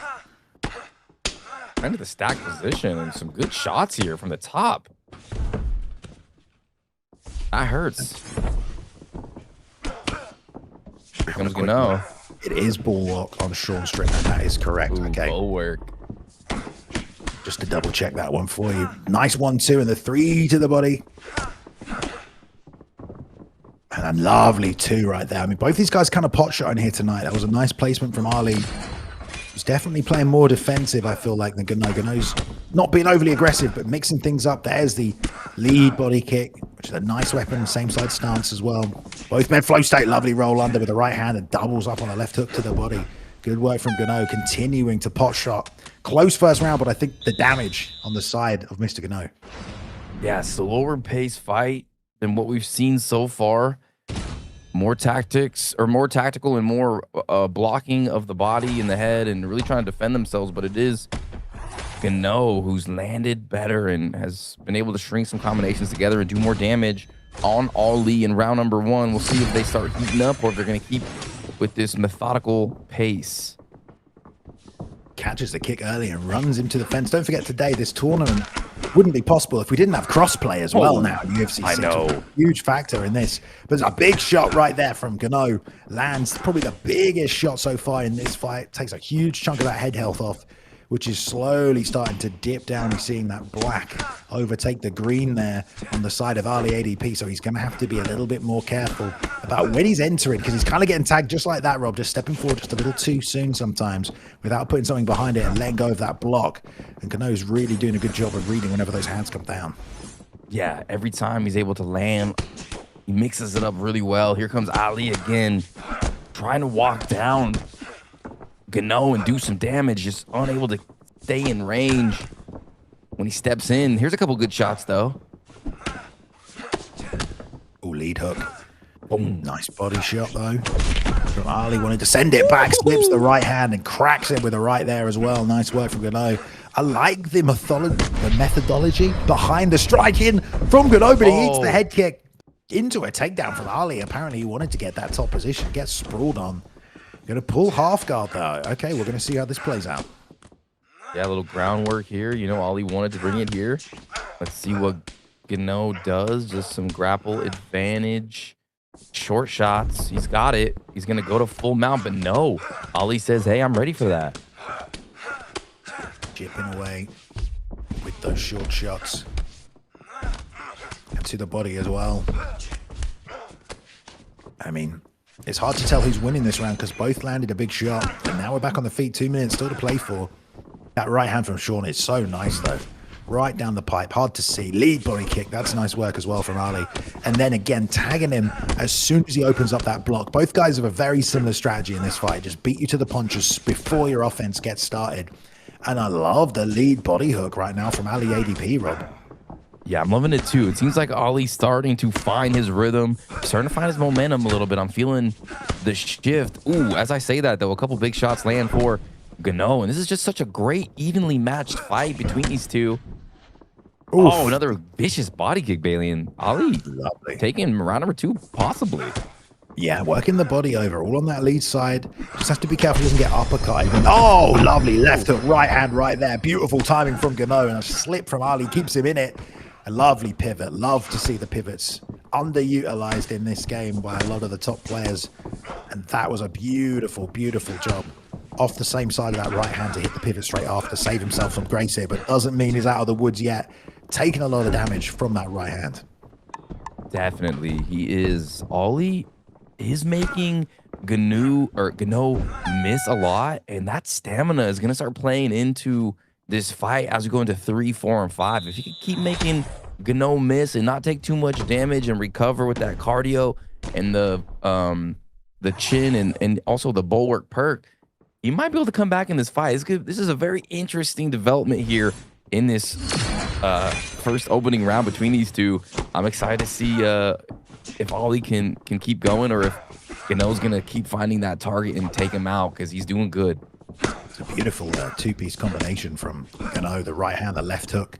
And that's all it took. It was just well-timed. Some fakes from either man might open a few things up, but the fight is so close-ranged.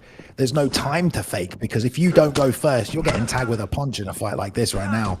As they're both exchanging on the back foot, Ali trying to fire back, but Gano getting closer and closer. Another pivot, lovely job into the body kick and the lead hook to the body as well. And it seems like Ali's prepared to play the long game a little bit more than Gano is. Straight back to his feet off the late deny. Yeah, you're right. Gano is starting to fade a little bit here. He's done good damage, though, so I think the juice is worth the squeeze. Again, tagging Ali D. Ali is throwing that lead body shot in there, right there, again and again and again, and it's landing nicely. That's chipping away the body and the stamina of Mr. Gano, who's walking forward, Bailey, and really trying to find some damage. He wants to finish this. Yeah, more often than not, he's leading with that lead hook to the body. Could throw the jab in there sometimes as well, because I think he recognizes as soon as I fire one, Gano's reacting. So he can fire one, wait for the reaction, and then counter whatever's come back his way afterwards. So he's kind of leading the dance in that way. He did it again there as well. Good work with that lead hook to the body. Gano has to find a way to counter that, and now he's thinking about it. The shots up top land. Yeah, I'm feeling the momentum definitely shifting in Ali D's favor here. The body shots are landing, the head shots are landing, and now Gano finds himself in a place where he really can't throw and miss too much because he's getting sapped and he's starting to breathe heavy. I think the straight lead uppercut would be perfect for Gano right here, because he's going to try and counter after that straight comes out, and that uppercut would hopefully tag him as he goes down to the body. We'll see if he can find a way to set the uppercut up, because Ali right now, he's really entering a bit of a flow state.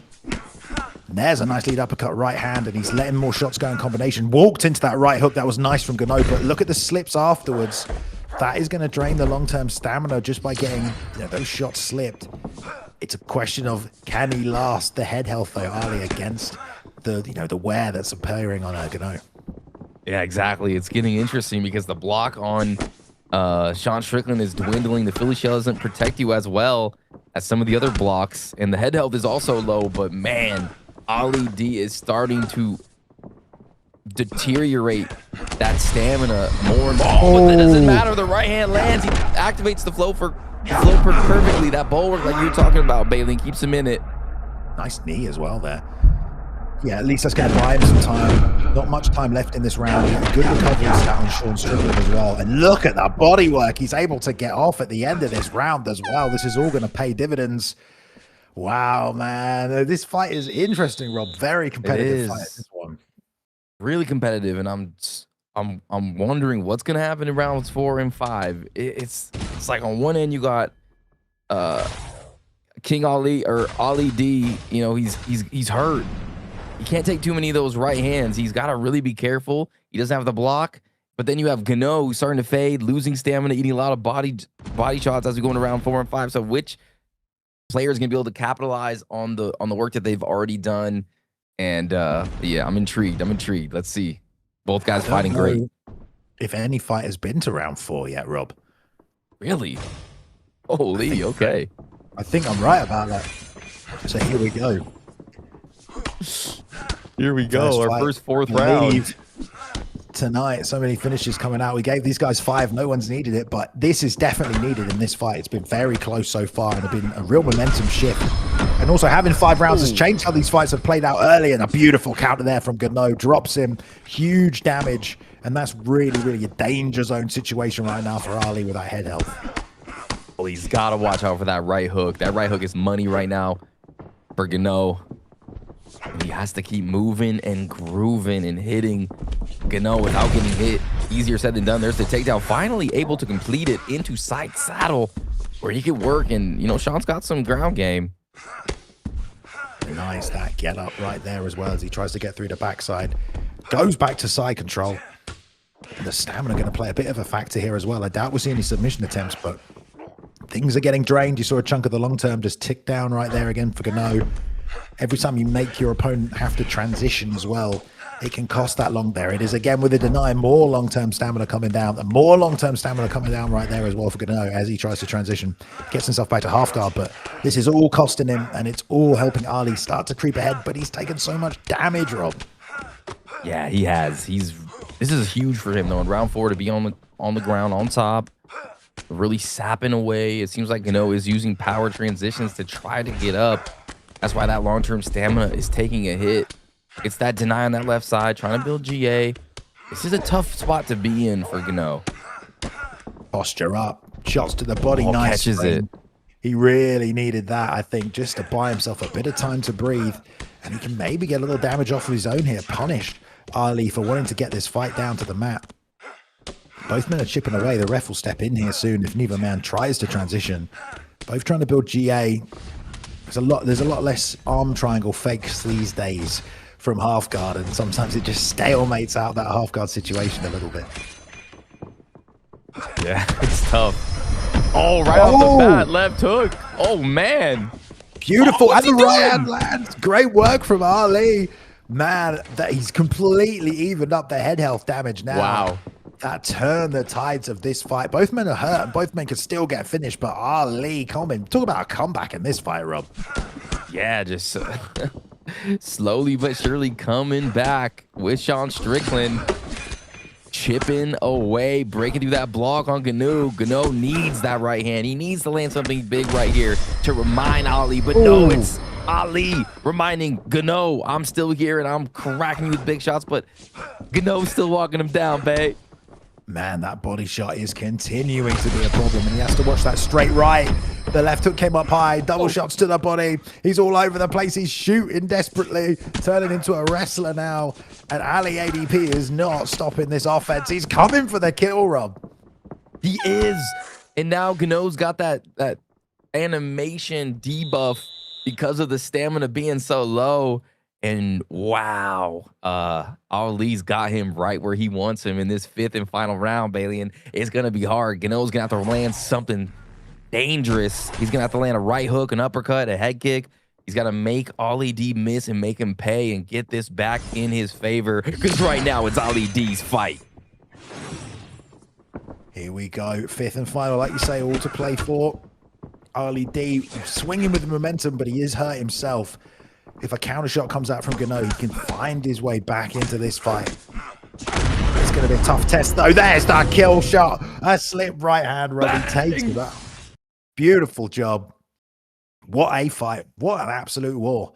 Needed all 5 rounds to find a winner in that one, and it was beautiful work from Ali ADP.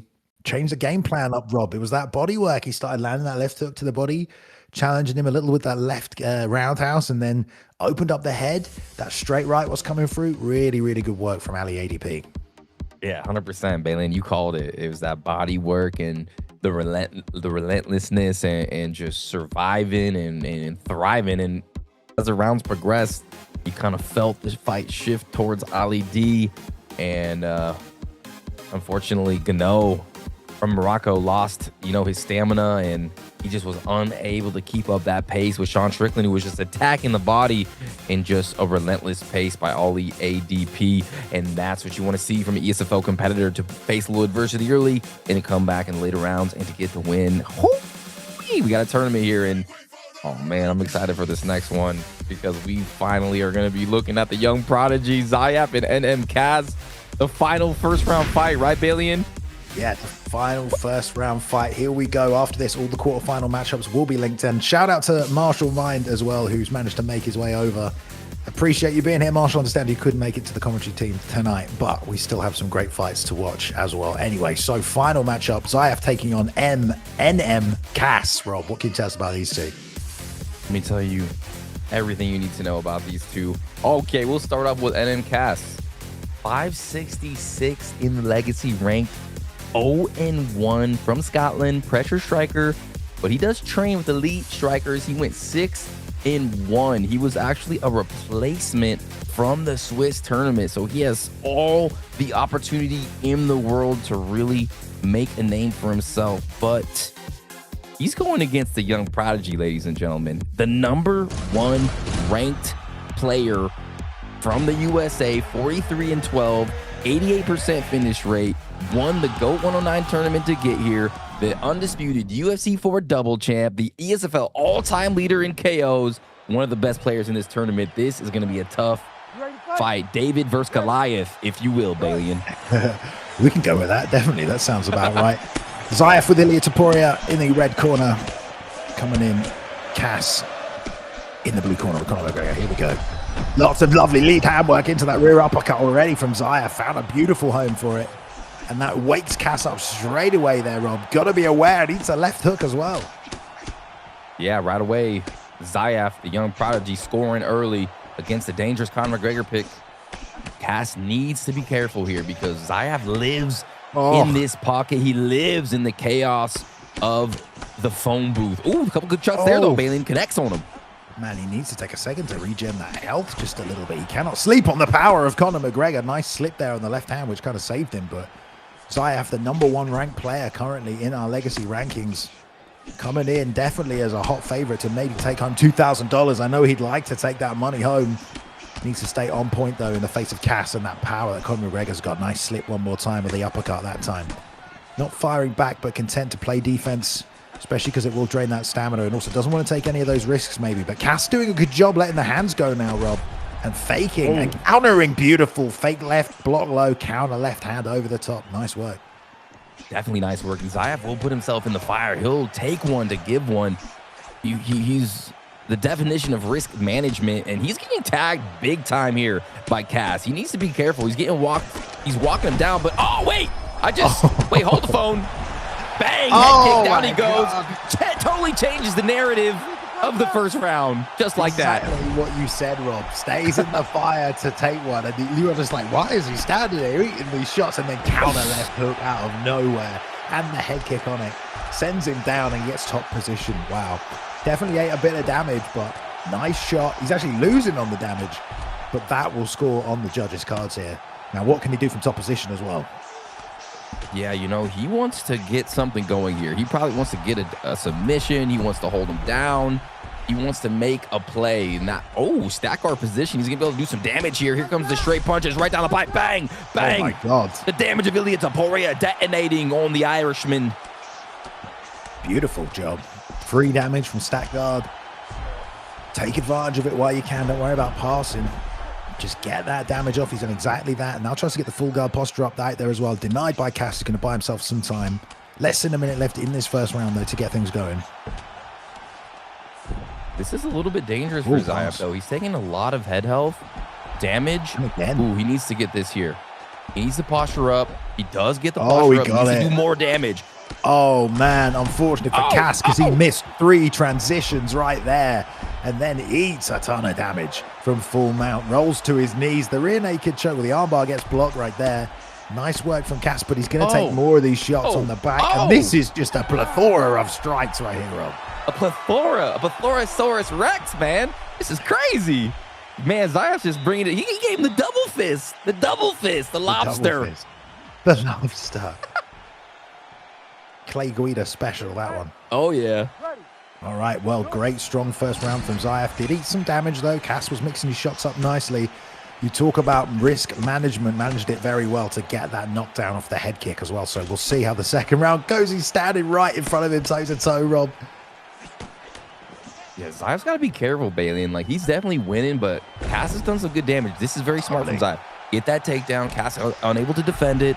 And this is where Zyaf has a tremendous amount of tools. Ooh. Oh, I can't believe he got that Denies off. it. A sneaky backside take, and now Cass denies the escape. He's going to get that one, though. No, he's not. He's going to roll through to backside once again. We're naked. We'll see. He's going to go. He's got the hooks in. Man, Cass defended well from the submissions. We'll see if he's got something he can set up himself. That gets denied. So does the full guard return, though. This is getting interesting. Loads of time to work. Another deny, though, from Zyaf, and surely now he's going to let him up. Smart from Cass to let that one go. The grapple advantage and the stamina was 2 in the favor of the young prodigy, but here comes Cass with the flow state, the stinger. Those straights, Bailey, are going to be devastating body shots. Zyaf going for the takedown again. Can he defend it? No. Oh, man, yeah. Perfect job from Zyaf. Why not, indeed, just get the takedown as soon as the flow state is popped. Zyaf has his own in his back pocket now. He can activate when he wants. And we know how good Ilia Topuria's is. And we saw Zyaf slipping a lot of straight shots early, so you almost felt like it's better to go for the hooks in that situation, but doesn't matter. The takedown comes anyway. Tries to buck him off there, not going to happen. And Zyaf's done such a good job with his passing game, Rob. He's got to mount so quickly every time. And if he can get another posture up, which he does, we know we're going to get some devastating ground and pound. Nice job from Cass, though. Yeah, Cass needs to defend himself. He's the camp L2R2. Zyaf is going to keep throwing these takedowns and keep getting to these positions. Goes for the arm triangle, and he's got a little stamina advantage here, Bailey. And what kind of game does he play? He tries to escape. It's going to be tough to get out of this position. Zyaf's so from the good with his submissions. He's got loads of stamina that he can just drain away now. There we go. That's going in. Oh, my God. It's almost a one-tap quitter. Oh, man. That is nasty, and that's also going to drain some stamina. Almost went straight for the Dallas choke as well. Cass, the wherewithal to defend against that, but this is danger zone now and will be for the rest of this fight. Yeah, Zyaf is gigging in the red zone right now, just displaying amazing skill on the ground. There is the attempt to back flat, but Cassidy lives to fight another day, and this is the crazy ground and pound. Let's see if we get the double fist again. No, Zyaf is just owning him right now on the ground, Balian. He almost had that armbar right there as well, and if he sat through for that, that's quite a nice submission to deny. You know, if you're the aggressor, you can deny those transitions fairly easily. 10 seconds left in this second round, though, but the stamina is just evaporated from the gas tank of Cass as well. Yeah, you're right. No stamina. He he almost got submitted, almost got his lights put out. And this is the situation now where Cass has a tremendous amount of work to do, and it's going to be tough when you got Zyaf, who is so good with his takedowns. I think 3 for 3 is he's going to be throwing heat at you, and he's going to be trying to take you down, and you're not going to know when it's coming. Cass in trouble. Man, that arm triangle was nasty, dude. He almost put him out with one arm triangle, man. Oh, You're going to be terrified of the ground game now if you're Cass, because you're so close to getting submitted. He was already scared anyway from the ground and pound that came out earlier. Going to war, though, straight away, toe-to-toe. That lead hook for Zyaf is a really, really nice weapon. He uses that to counter nicely. Bangs the overhand. That's always a nice shot to loop in there. Slips back off that left hand. No back steps or anything from Cass as well. He's kind of been quite lineal with his pressure, forward or backwards. No one's really circling. Oh, double lead uppercut. Why the hell not? Didn't even know he could do that. I know, that was quick. And there's the takedown for Zyaf. Again and again and again, just able to get the fight where he wants it with a stamina advantage. One submission, it's all over. But not a good place to be with this much time on the clock. Zyaf wisely taking this straight back down to the mat, recognizes he's got an advantage there. As well as Cass has done defending some of these positions, he's getting dragged around, no stamina, and there's the instant shot. You knew it was coming. Expecting a spear takedown, but I don't think Zyaf had enough left in his own gas tank to get that animation. But the arm triangle can come out from half guard here, so Cass really has to be careful.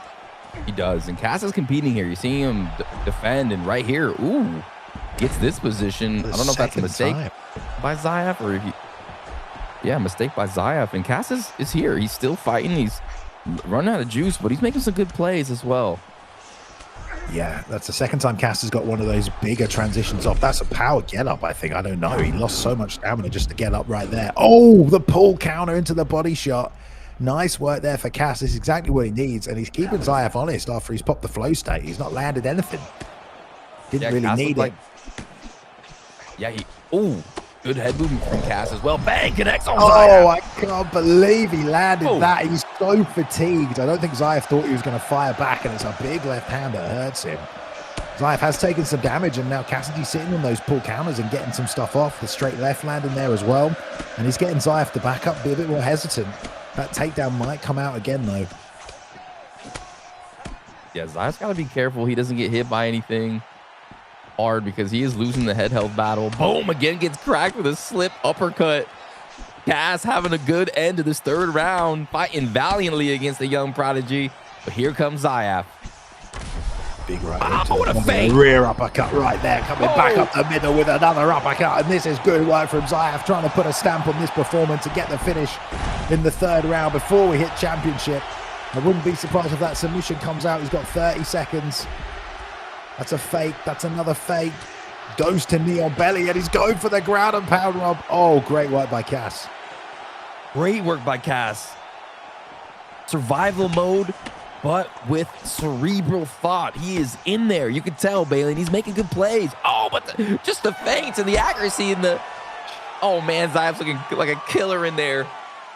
Man, #1 ranked player in the world.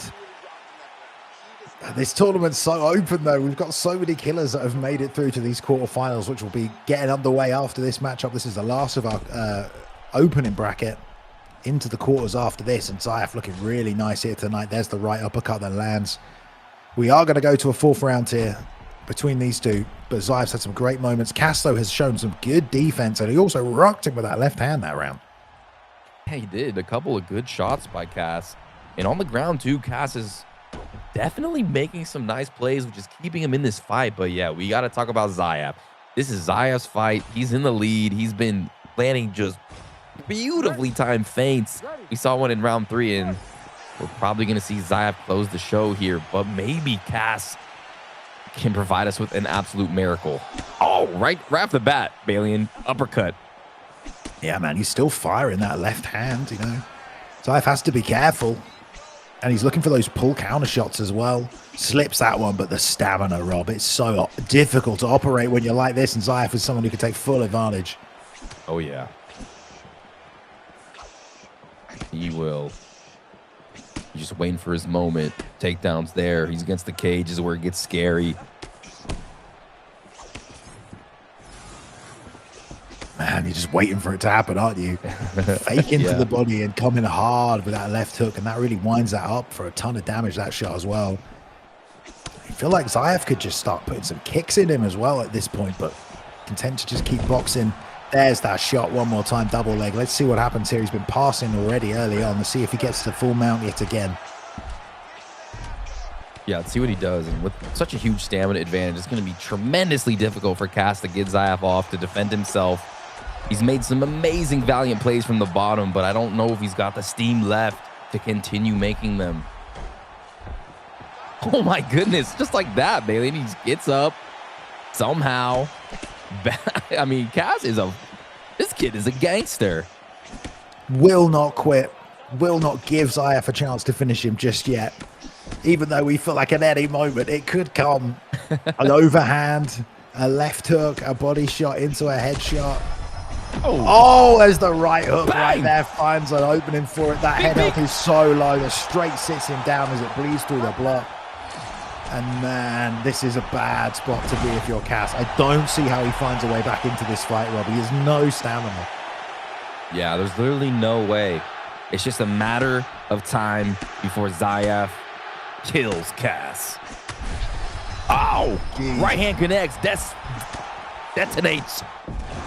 Oh, God, the uppercut sends him down. You gotta think this is it. Into the arm bar. Bring his arm. Denies it. And don't there do it, is the Zyaf. finish. Great job with the arm bar.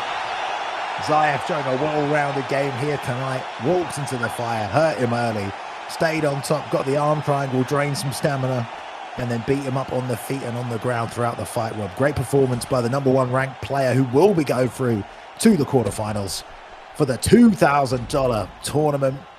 And we have just 8 men left, Rob. We have just 8 men left ready to go. And that was a dangerous, well-trained, motivated Cass, and Zyaf made that look pretty dominant. The young prodigy came to play, and we have so many great players playing phenomenally in this first round as we come back to Bay and I, and I hope you guys have had a great time. This tournament has been absolutely fireworks throughout, and it's just gonna keep getting sweatier and more hot. It's gonna be so darn, I just can't, I'm too excited, Bailey, and this is gonna be incredible watching these matchups, how these fighters, outmaneuver each other here at the highest level with the big grand prize of $2,000. I mean, we're in for a treat. I'm getting hot and sweaty just sitting here, man. Yeah. Might because I'm on my laptop. We'll see.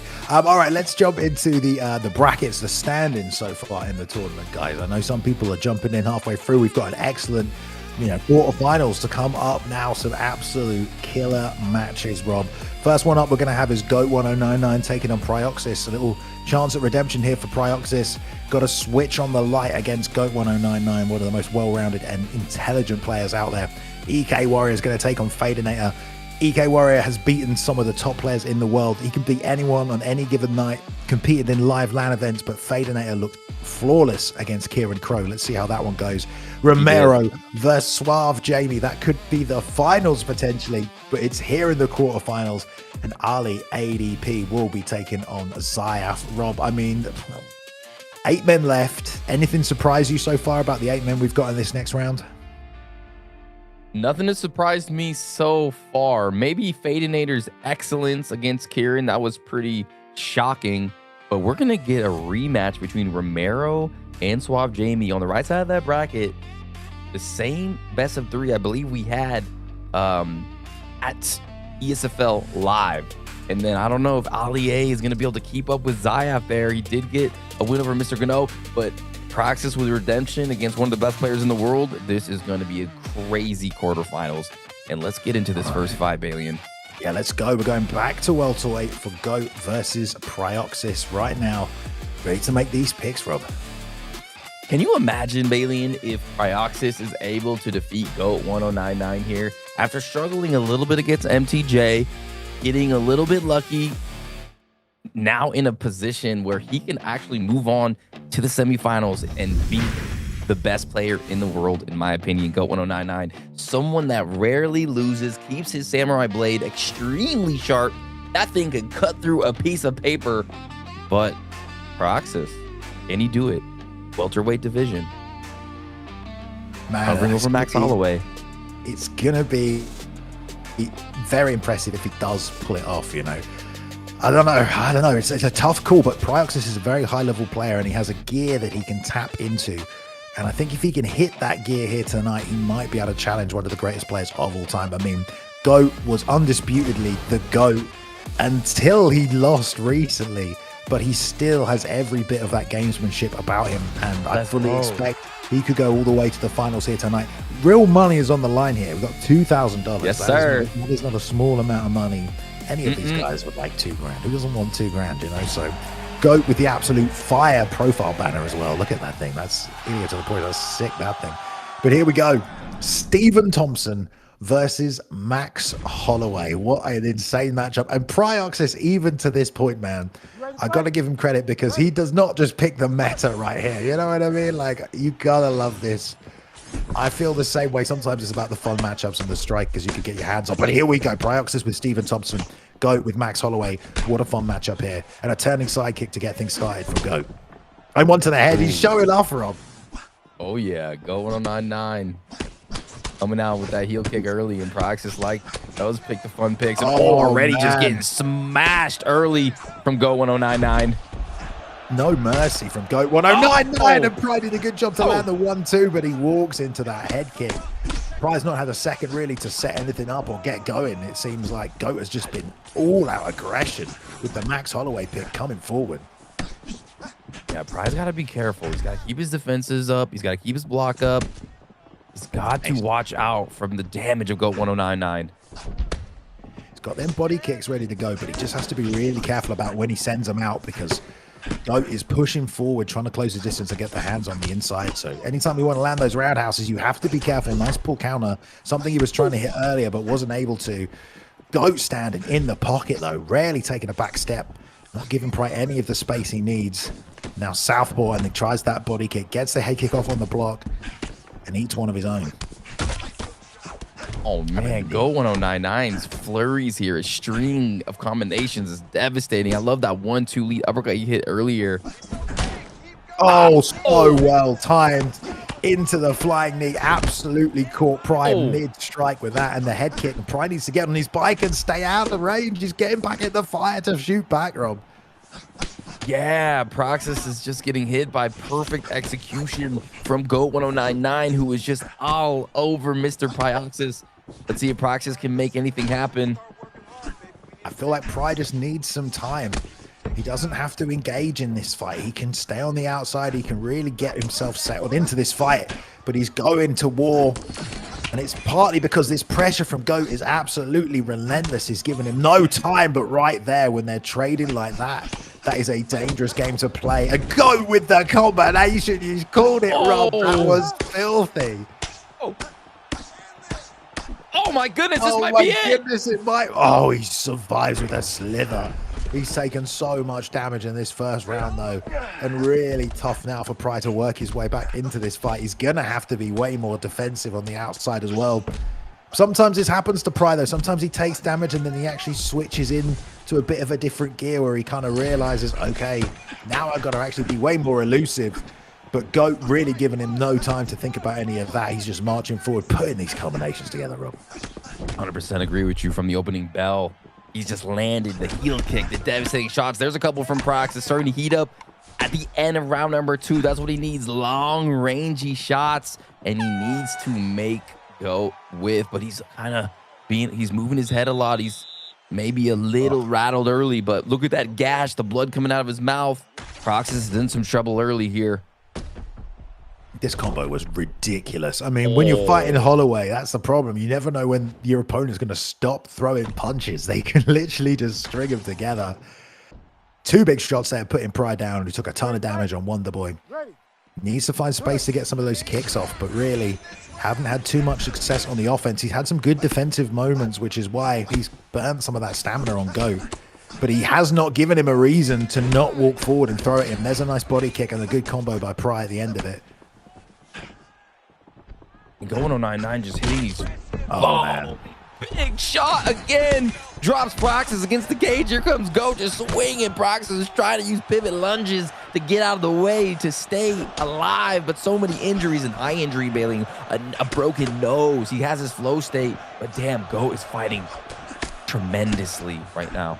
I mean, GOAT is showing right now why he is, you know, considered the absolute GOAT of the UFC franchise, because he is relentlessly pursuing Pry to the body, to the head, non-stop, giving him no breathing room, no space. He's not giving him any respect either on top of it. Not at all. And just digging to the body and then coming upstairs. Down goes Pryoxis. GOAT still relentless with the body shots. Pryoxis is trying his best to keep GOAT off of him, but those body shots are just imposing. A wheel kick lands, and oh man. my God, he ate one back. GOAT showing him he can spin too, man. GOAT's timing has been really good in this fight. I mean, he's caught Pry exactly what he needs to. He's capitalized on whiffs from Pry, and I think that just shows his ability to read what's coming next and when those shots are coming out. And he also knows when to just move forward and pull the trigger like that. Nice job there by Pry, but he tries that same thing that got him caught in that fight with Muay Thai Jesus, that pull counter that just gets not timed correctly. Look at him fire back, though. Nice timing there from Pry. He's trying to fire back. He's trying to lunge out of the way. He's trying to survive, but GOAT is throwing heat seeker artillery shots with the Hawaiian missile system. GOAT1019. Let me get a in chat, because he is the GOAT. Gotta love that sidekick animation of Wonderboy though. I mean, that is so authentic. Trying to circle out from this pressure and use that double jab. He has a moment there, but the right hand's out of range. Don't know if the head kick could have come out there, but GOAT whiffs for a second. And Pry has a fair amount of block left. He's just got no head health really to speak of, especially for this stage of the fight. And he's going to be hard to win back against Holloway, who has so many defensive stats plus recovery. He's going to need those wheel kicks and those big shots, Rob. Yeah, he needs those to land flush. He's doing good digging into the body, but just unable to really get any big damage off as GOAT1099 plods forward. And it just seems like everything GOAT throws is just landing bang, like that kill shot right there. Holy Balian, what the hell? I mean, Pry finally timed that pull counter, but GOAT was waiting for it, man. Threw out his shot, Pry pull counter uppercutted, and GOAT slipped and sent it back. There's the pull from Pry, and GOAT says, nope, bam. Read that it was coming, and that again speaks to GOAT, man. He's a really intelligent guy in there, and just reads people, Rob. We said that in the first fight. We mentioned it in that one there. He just gets a read on you, gets a read on your tendencies, realized Pry was looking for that pull counter, and as soon as he got one off, he had like 0.2 seconds to process what was happening. Slip back counter shot, and it's all over there for Pryoxis. GOAT1099 moves to the semifinals, and I don't think anyone is surprised by GOAT1099 getting himself to the semifinals right here. Anyone who would have been in front of him, he would have probably gone through here tonight. Who could stop GOAT1099 is becoming a question in this tournament tonight, Rob. Yeah, that was a very impressive performance from GOAT1099. I mean, it just seemed like everything he was throwing was absolutely vicious, perfectly timed. It landed. It was surprising Pryoxis. Pryoxis was never able to really get any of his offense going, but that was because of how good and how well trained and locked in GOAT1099 has come into this tournament.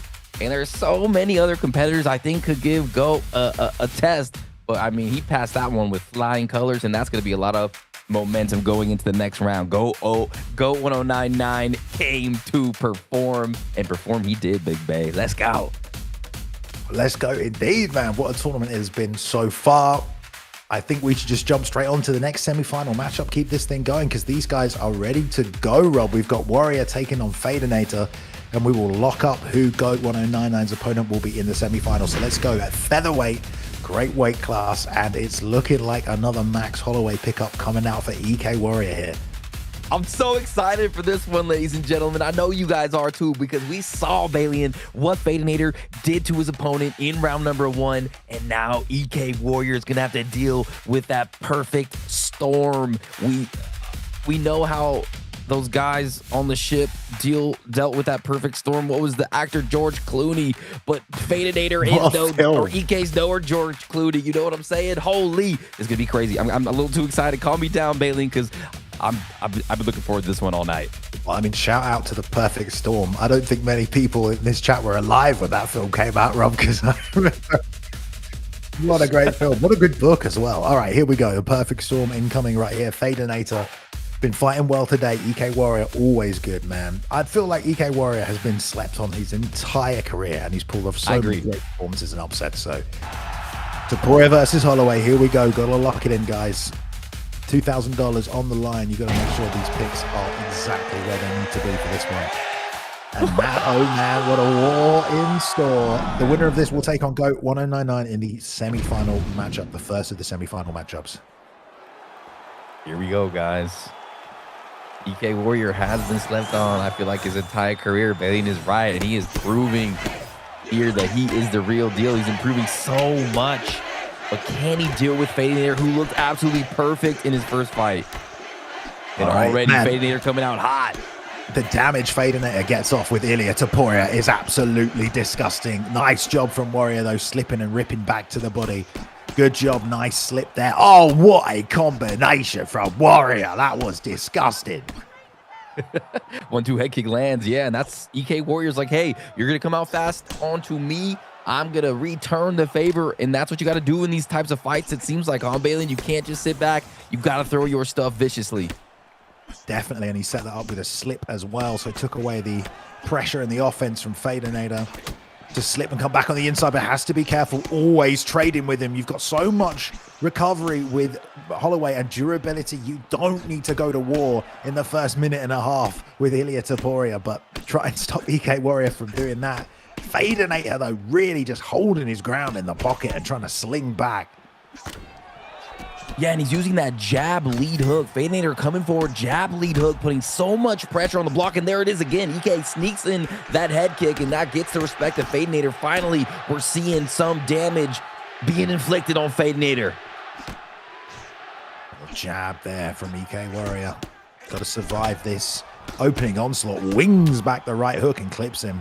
I like the calf kick, so anyone who can get a little bit of a kicking game going here might eke ahead with a little advantage, but you got to be so careful when you're doing it inside leg tap to hit the single. Nice work from Fadanator, mixing it up. We saw him do some good work in top position in his opening match. Yeah, switches it up on a dime. Oh, but a flick. EK counters him, sweeps him back on top. EK, you're right. EK Warrior is a beast, Balian. Man, I mean, that was a straight full mount pass. No feints there from Fadanator. EK Warriors just took advantage of it. Might not have been able to defend the takedown, but defends the first pass. And now chipping back, fakes his own full mount here. And there's a quick denier on the return to full guard. He's going to get that one and race him to it. Deny there from Fadanator. Going to build some GA with some shots and get that half guard sweep. Nice work. Wow, this is a pretty evenly matched fight here in the semifinals. This is no breeze for Fadanator, who finds himself on top, cruises over to the side control position with Ilia Topuria. What can he do from here? Man, such a high-level matchup. Both guys reversing position. Both guys landed shots on each other as well. Ref going to step in and stop this one. He got a full bar of GA on EK Warrior from the bottom, which is kind of impressive. And now he's going to get that full guard. Can he sweep him? 15 seconds left in this first round anyway. And both guys very even on the damage roll. Super even. Same head held damage. The body held looks similar. This is a pretty good fight in the semifinals. It was Fadanator who did land that turning takedown. One for one on the takedown department. He wants to switch it up here, Balian, but you know, we saw EK Warrior come forward in his first fight like a banshee, but when two berserker banshees collide, this is what you get. An evenly exchanged fight. I've never seen two berserker banshees collide, Rob. So Well, you're seeing I it now. I am seeing now. it now. I like the bodywork from Fadanator there at the end in full guard, just pounding the body non-stop. Did a fair amount of damage there, just with a relentless barrage of shots. But here we go. Two gunslingers meeting again once in the middle. Warrior doing some good head movement slips to get his damage off in that first round. Elbow. Oh my God, what a sick combination to finish with the lead elbow right uppercut as well. Fadanator did not like that and he's backed off, but he's looping those shots in, moving forward as well. Warrior though, pushing in. That's the right hand. Insane combination. Is Max Holloway the GOAT now? Is he the meta, Rob? He is really good. He is one of the best picks you can pick in the featherweight division. I love him. His ability just to put volume and power. I mean, he doesn't have that much power, but you know what I mean, guys. He is so good and knocks down Fadanator in round number 2. You're hearing the crowd screaming, Holloway, Holloway. Just the ability to just chain offense when your opponent thinks you're done and people let go of that block. Oh my God. Fadanator knocks him out. Insane. Absolutely insane. Oh my God. What a finish Ilya, from that's the Fadanator. danger. Look, this Ilya with his flow UFC6. state. This is UFC Oh my 6. God. Flow state has barely been used this tournament. It is a massive part of the game. Fadanator used it well in the first fight and absolutely unloaded perfectly right there. Hit the switch and the right hand, Rob, was disgusting. Yeah, I knew when Fadanator had him against the cage with Ilya Taporia with that flow state, that is the super danger zone. That happens to me a lot on ranked. I know it's happened to you guys. And that's something you can't let happen. You can't be put there and allow your opponent to pop that flow state, because that's what happens, man. A couple of atomic nukes from Ilya, and that's all you need. That's all you need. I mean, yeah, I just said Max Holloway might be the meta pick, but it looks like it's Taporia still. No, I mean, that's just good, perfect use of the flow state, perfect cage control positioning. And, you know, you don't get much time on that Ilya Taporia flow state. You've got to take advantage of it straight away. Fadanator did that absolutely perfectly. Mixed it up. And, dude, what a way to get that finished. I mean, I am impressed by Fadanator. He looked great in that first round. Warrior was doing great. We talk about Warrior and how underrated he is. But he takes him out. And, listen, GOAT1099 versus Fadanator as a semi-final matchup. That is fantastic. Let's take a look at the bracket, because that is locked in. And we can have a look at the matchups on the other side of it as well right now. But man, we love to see it. So GOAT1099 versus Fadanator will be the next matchup. And dude, I cannot wait to see it. Is this right? I feel like this has been am I looking at the same bracket here? This is slightly confusing, Rob. I don't know. Yeah, I'm looking at GOAT1099 versus Fadanator. What's confusing you, my brother? Oh no, okay, we're good. I see. Okay. I was confused myself. We're fine. Anyway, right. Hell of a fight coming up there as well. And we still have all to play for. We still have Zyaf in the tournament as well. I think I'd zoomed in on mine. But yeah, Zyaf and Ali. Yeah, no worries. Romero and Suave Jamie. I was going to say, everyone else just disappeared on my screen. But brilliant stuff. But Fadanator versus GOAT, that will be your first semi-final matchups. We're going to be moving on to Romero versus Suave Jamie. And then Zyaf versus Ali. Man, on that side of the bracket, Romero, Jamie, Zyaf, 3 of the absolute best players in the world, Rob. Yeah, for sure. Romero versus Suave Jamie, that's a who's who. Who knows what's going to happen in that one? 2 talented, highly touted elite fighters. And then Zyaf versus Ali DP. I would say Zyaf has the advantage there. Ali D's probably the underdog, has the opportunity to take out the young prodigy. We have some fantastic fights coming up. And then we go back to the left side of the bracket. Fadanator versus GOAT1099. Get out of here. Get out of here indeed, mate. $2,000 on the line though, and all to play for still. I'm sure every single one of these guys would love it. We're going back to flyweight though, where Romero got that win last time out. RomeroXVII versus Suave Jamie. Everybody at flyweight. Let's jump on over at the picking stage now. A spot in the semifinals on the line, Rob. I think this is our second flyweight bout. We saw Romero loves flyweight. Have you noticed? This is his second fight at flyweight, and he picked Demetrius Johnson earlier and beat up a Brandon Royval. So let's see who Suave Jamie at flyweight decides. You got any guesses, Valian? I don't know. I can just say that I can count on my hand the amount of times I've lost with DJ at this weight class. He is absolutely clinical. He is super well-rounded. And he's a tough man to beat, dude. But here we go, locking him in. Royval looks like he's going to be the pick. Yep, there we go. And Royval has a devastating speed, devastating combos, great boxing, good range. Good submissions as well. Good submissions as well. Let's see what Suave Jamie does. I'm super intrigued on this one, I have no idea. I have no idea how this is going to go. Here we go. Semi-final matchup. Sorry, place in the semi-final is on the line here in this quarter-final matchup. Demetrius Johnson picked up by RomeroXVII in the red corner. Suave Jamie locking in Brandon Royval in the blue corner. Here we go, toe-to-toe, straight away to get things started. Can Jamie get that left hand off and use his range here, Rob? That's the real big question. Definitely. And can he defend the takedowns of Romero? Can he interrupt the game planning of Romero? And right away, you're seeing Romero, boom, boom, couple good hooks on the inside. Has to be so careful when he gets in range there, throwing those kicks like that. Suave Jamie very good defensively as well, but Jamie's also well-rounded. We've seen him do a lot of different things to find victories in the ESFL over the years. Both players have held titles. Both players have defended those titles multiple times. Nice combination right there, and stabbing the body with a straight left afterwards.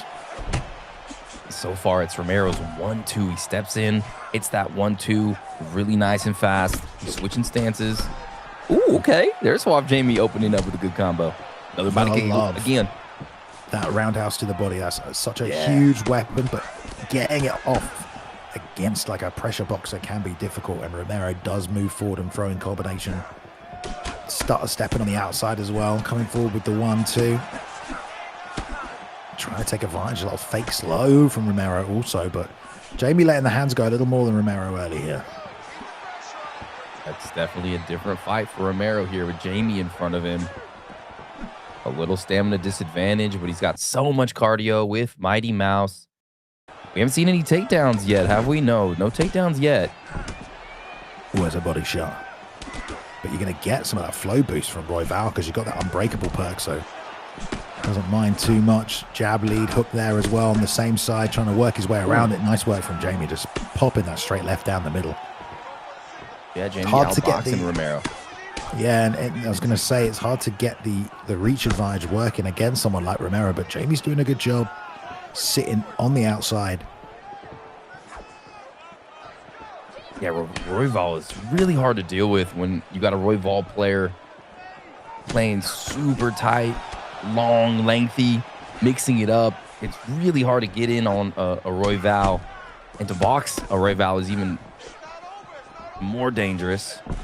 There's the shot, and he gets it. Man, sneaky ankle pick out of nowhere. Yes. Romero takes top position, a minute left in the fight. I mean, if there's a minute left on the clock, you better start defending because Romero's going to be shooting a takedown. I mean, that's RomeroXVII 101. He loves to get that takedown, especially if you haven't got one yet. Get some ground control time, get some ground and pound from the top position. Suave Jamie throwing back, trying to meet him strike for strike. Going to be hard to reverse, but we'll see. Full GA for Romero, and it looks like he'll take this first round. Yeah, just getting control time, staying on top, landing short shots, ending the fight on top, scoring on the judges' scorecards, and that could be a first round for Romero, huh, Balian? Yeah, and I think DJ's ground and pound stat is fairly high as well, just because he was so consistent with that. There's that one roundhouse that lands and almost eats that right hand. That could have been nasty. You're going to see it again. Oh, that is the liver shot that did land, and the hands are up there for that one. Lead hook, boom, lovely, right on the toe. That's perfect range for that kick right there, so you're going to get maximum damage on that. It looks like those significant strikes from those body kicks might have scored pretty highly, so I don't know if that first round necessarily is Romero's. But we'll see if this goes all five anyway. Both men have fought so many 5-round fights in this setting. They'll be very comfortable with the pace that they can set here. Yeah, I feel like as I'm watching this fight, Romero's going to want to go to the ground more. Suave Jamie looks really good with Brandon Royval on the feet. He's landing really well, and he's attacking with that body kick and throwing it perfectly when Romero's trying to exit and cracking him with it. Going to be hard to take him down from this, yeah. Nice left hand there from Romero, and looks to pull counter and go back. No follow-up shot there from Jamie, but that was nice work for Romero stringing that together. I think both men are starting to find their timing and starting to find the shots that are working for them as well. So both men are just landing more. There's a left hook that lands from Jamie. There it is. Good timing on that. Perfect timing on the ankle pick and perfect range as well. 2 for 2. Romero, perfect takedown so far. Suave unable to deny those ankle picks. And now on top with so much more time on the clock this time around, Balian to really operate on top with Mighty Mouse. Good job there, though. Getting from side control straight back in. Now this rubber guard, Rob. They are just outplaying each other and countering each other brilliantly here. Such an evenly contested matchup here, Balian. Oh, good body shots from Romero as well. Good He work lands there. Lands another one of those liver kicks on the break. And Romero just loves to be really far or really close in his fights. He's oh, man, these are some good shots. Oh, Romero! Oh. Turning it up Blowing. there. Yeah. Stringing those combos together, man. And DJ's got so many 5-star, combinations in this. You can really let so many techniques go. And really good at flowing and finding the shots and opening up options for himself. A nice calf kick and a 1-2. Man, I might start calling Romero the chipper because he just chips away slowly but surely. Content to do that as long as he's landing. Suave Jamie coming off the gas a little bit as well now because of all this damage he's been absorbing. He's really trying to find a way to... Look at how far Romero is standing, though. He's nowhere near him. And he knows that angle pick's there, Balian. He's hit him with it twice. So, Suave Jamie's thinking about that. Yeah, it's about finding that perfect range for that ankle pick as well. Otherwise, the animation won't come out fast enough or properly. And Romero knows exactly where that range is. You can trust him on that. And there it is once again. Good deny from Jamie. This time he's going to need more of that going forward into round 3. Yes, that's good news for Suave Jamie, though. It's going to take a little stamina away from Romero whenever you get a denial. The body Exchanges shots are fun. again. Yeah, great exchanges. Tough round, Rob. We're giving that one to Romero. I'm giving that one to Romero for sure. I feel like he landed more inside of the pocket, got a takedown again, and yeah, I think Romero's up 2-0. See some highlights here. Outside calf kick buckled him just a little bit. Okay, we're going to get a little highlight of that. That's fair enough. Super technical between these two guys. This is insanely high level. Yeah, man. One mistake really starts to swing the momentum, and more hands on the inside, but a pull counter from Jamie. Lovely work, taking advantage of it. And he gets another ankle pick right. Damn, Jamie needs to stop that, but he can't. Super good timing from Romero, and I guess Mighty Mouse just has lightning fast takedown ability here. On top, Romero hasn't really been able to do too much damage or lock in any subs up here. Just getting control time, landing some short shots, and just, winning the fight. Yeah, that is 100 stats, that takedown for Demetrius Johnson. And that ankle pick is already hard enough to read if a good player's sending it out at you. And Romero very happy to have more top time here, I'm sure, as well. He's comfortable here. Both guys just figuring out a way to get an advantage on the ground. Romero just chipping away. Chip, chip, chip. Good control here. Jamie trying to find a way out. Goes to that backside, which is a little ambitious. Romero says no. 3 minutes on the clock. No submission attempts yet, as so far he's going to race it, get the deny. What can he do with it? He has the GA, and he's going to get the sweep. Lovely job there from Suave Jamie. Little delay on that as well, which I think tricked him into it. Yeah, I was wondering where he was going to go with that. Very nice. I even was surprised he went right for that after a little delay. So these guys are so evenly matched on the ground and on the feet. It just feels like Romero's been able to impose his will a little bit more with those takedowns. Uh-oh, here comes the armbar. Let's see what happens here, Balian. Little stamina advantage for Romero. And he's going to get it. Wow. Huge little damage to the block as well. Big score on the judges' cards, and now the ground threat is really on, Rob. Yeah, big play there from Romero. And the block is not looking too good on Suave Jamie. And now he's just cruising here, just seeing where Suave Jamie is going to decide to move. Goes to the arm triangle. He might finish it right here. Oh, man, can he get the denies? With more stamina on Suave Jamie, but it's really about if Jamie can find a way out. Denied again. Nice deny. Oh, it was a fake from the top. Oh, good job. Erased it. Nice job by Suave. Man, this fight is high level, Rob. I know you said it, but... Yeah. I'm like at the edge of my seat. It's just so intricate. Oh, he puts his own armbar on him, Bailey, and he's got a stamina advantage. Oh, my God. And he denies. We said Suave Jamie's well-rounded at the start of this fight. Can he find a way to lock it in? Another fake there. Romero really being diligent with those fakes and buying himself time, and he knows he's going to be safe. Those fakes ran out the round. Wow. High level. Oh, man. Such a high-level submission game between these two. Sometimes it's hard to know. Is it a fake? You got to look at the stamina, see how it regenerates. But, yeah, it looked like Romero just throwing out a couple of fakes there. Suave maybe not biting on one. Just such a razor thin line being crossed there. And here we go. Are we in the championship rounds? This fight is flowing. I think we're round number 4. This fight is heating up. Both these guys, I mean, they need championship rounds. It's just too technical. Catches the body kick this time. Not probably going to get that trip. Runs him to the fence and lands a beautiful combination, though. Inside trip. This time Suave Jamie flicks down perfectly.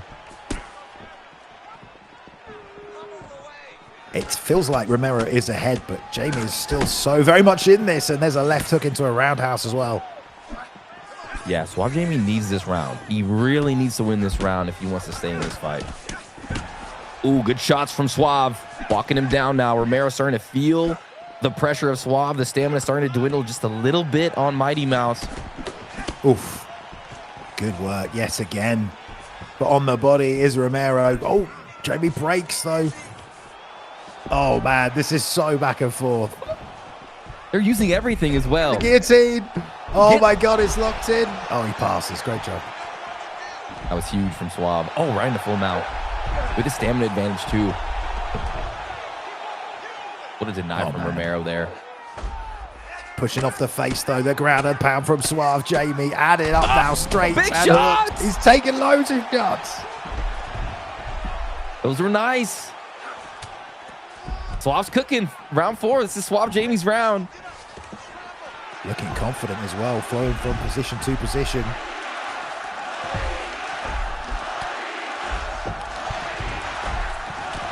Suave Jamie denies the top, building that GA. Again, another deny, full grapple advantage. That allows him to get the full mount Bailey in. Can he get to the cage butterfly? No, Suave's on point. Amazing work yet again. So back and forth, and now into this arm triangle. And if he gets his submission back on Romero, what a story this will be. But, oh, he's racing him down. And he didn't fall for it, though. Suave's not falling for these fakes. This is so high level. The submission game and the stamina is almost gone. He has got it. He got it. Nowhere near as much damage as what Romero got off with the DJ sub, but still good. Still taking damage. Still scoring points massively and trading that stamina, which is crucial at this stage. Yes, it is. 1 minute left. This round's felt eternal. Romero starting to feel the Irishman, Suave Jamie. There's the full go. Oh, man, the armbar being locked in. He's got a stamina advantage again. There's no way he gets another one off. He doesn't fall for it. That's a fake there. He's not falling for anything. And another fake there. And he's going to lock it in. Oh, he's going to race to side control. Going to go belly down. He's going to get it. He's not tapping yet, though. But that's a huge round for Suave Jamie. And we said it at the start. Jamie's well-rounded. He's got submissions as well. He has submitted people. And what a scrap this is, Rob. 5th and final. Oh, just amazing. And at this point in round number 4, Suave Jamie was just using that small stamina advantage he has. And he is making Romero pay so much with that little bit of damn advantage. And 2 submission locks. Is that a 10-8? Is that possibly a 10-8? I don't know. I don't No, I don't think so. No? Okay. I wouldn't put it past the judges in a fight like this, though. I mean, who knows how this is being scored? If they do make it to a 5th and final, which they very well might do. This is a great fight. Here we go, guys. 5th and final. Can Suave Jamie get it to the ground now and utilize that small stamina advantage in his favor? Or can Romero pull this and bring it home? Oh. It could be 2-2. Big uppercut up the middle there as well. There's the left hook from Romero. Jabbing to the body. Coming up top with a lead hook. Oh, the head kick lands, but they've got so much head health. Yeah, both guys have been so good defensively. Yeah. You gotta think, Balian. Romero does not want this fight to go to the ground, right? Not at this point. Well, I don't know. I mean, Romero is who Romero is, man. If he gets on top, he probably won't be as worried. There's a pull off the back foot. Looking for something there, and there we go. Got the double leg. Wow. Nice deny though by Jamie. Lovely shot to the body though to touch him up as he digs back down south. Oh, catches him in the exchange and extends it with a left hook as well. Suave Jamie getting the better of these exchanges, landing damage, staying in control of the center of the octagon. Another hook lands, backs up Romero a little bit. Man, they're swinging now to finish this one out. There's the takedown again, turns it this time on top. You were right. I mean, Romero might try and win this one out with just a bit of top control in the final round, but I don't know who's ahead on the scorecards here. I mean, the first round could have gone to Jamie because of those body kicks. He definitely won the last round. It could be 2-2. Definitely can. I'm just worried that Suave Jamie from the bottom just needs to lock in one more submission, and if he gets it, that's all she wrote for Romero. Uh-oh. Denies that. Oh, my goodness. Oh, a deny. Wow, God. I mean, that was either a deny or erase the transition. That was impressive, whatever it was. Nobody really gets the deny off on that rubber guard sweep. So I know. You don't really know what it looks crazy. Like. Maybe a pre-deny, a quick flick. Amethyst here. Holy. Romero. The sub bar is so low on both guys. I mean, one submission on either side could finish it. Foot on their hips gets denied. Pass gets denied. A chance to build some GA and maybe hit that sweep. And he gets it, Rob. And he has time on the clock to work. This is where it gets very scary for Romero. Suave Jamie has shown he could lock in these submissions and he could finish them. Another deny. Romero under threat right now. The knee on belly into the mount. Lovely job. Great knowledge to know that he's going to get that free transition because of the stamina difference. Can he find a submission though? I don't think Jamie's got time to set one up. Romero probably not either in half guard. Wow. Oh, good defense. Be so close. And he sweeps him. Oh my God, what a crazy fight. One of the most technical fights I think we've had in the ESFL for a long, long time between two absolute elite guys, best of the best. Top 5. But who won, Rob? I have no idea. I cannot wait to see who won, though. I mean, you're right. That was just so closely touted. Both guys just playing phenomenally well, performing beautifully under the bright lights of the ESFL and giving us just a treat. And people in chat saying Jamie by decision. I think Jamie took it. Press X, says somebody. No, we wait for the judges. Yeah, we wait. We don't. We're going to skip. We need the anticipation. You don't skip, man. Get out of here with that. All right, Balian. Ladies and gentlemen, after 5 rounds, we go to the judges' scorecards for a decision. For the winner by split decision, and new. Oh, Suave Jamie takes it. Damn. Wow, what a contest, man. That ground and pound in that final round, that might have been huge. Neither man can really be too mad at that, though. I mean, Romero can't be. That's such a close technical fight between two absolute legends, Rob. So, this tournament, mate. I would love to see the judges' scorecards there. What round? How the rounds are scored. It seemed like Romero maybe is 1-1. Oh, let's go to the judges' scorecards here, Balian. Come on, a little further. What's going on? Taking it in. Oh, we so stuck round close. 1. Yeah. in round 4 and 5. Yeah, I thought round 1 might have got... Well, one judge gave Romero round 1, actually. But then one and then judge... 2 judges... That 10-8, Rob. It was a 10-8 with the double Yeah. submissions. Wow, Yeah, otherwise it would have in the been 4th. a draw for one of the judges if it wasn't a 10-8. And, oh Wow. my God, what a close fight, though. Like, so back and forth. Man, Wow, that was you a don't fun get fight. fights like that every day. So the appreciation for both those competitors getting in there for that one. But Suave Jamie will be moving on to the semi-finals. So we have our 3 semi-finalists locked in. GOAT1099 taking on Fadanator, Suave Jamie, and he will take on the winner of Ali ADP versus Zyaf here. But absolute instant classic, I think, is correct there on that one. Yeah, I would say so. And with both guys competing for 2,000 and to be able to play at that level for 5 rounds, I mean, wow, that was so close. Such a treat to watch. And yeah, okay, that was good job, guys. Hey, Suave Jamie, he's coming. Suave Jamie is coming, Balian. Man, I mean, some people are saying draw. It could have been a draw, you know, but it's like... But it wasn't. If that would be the draw, it would be even more complicated. Like, we Yeah, deal with that one. So I'm kind of glad it's not as well.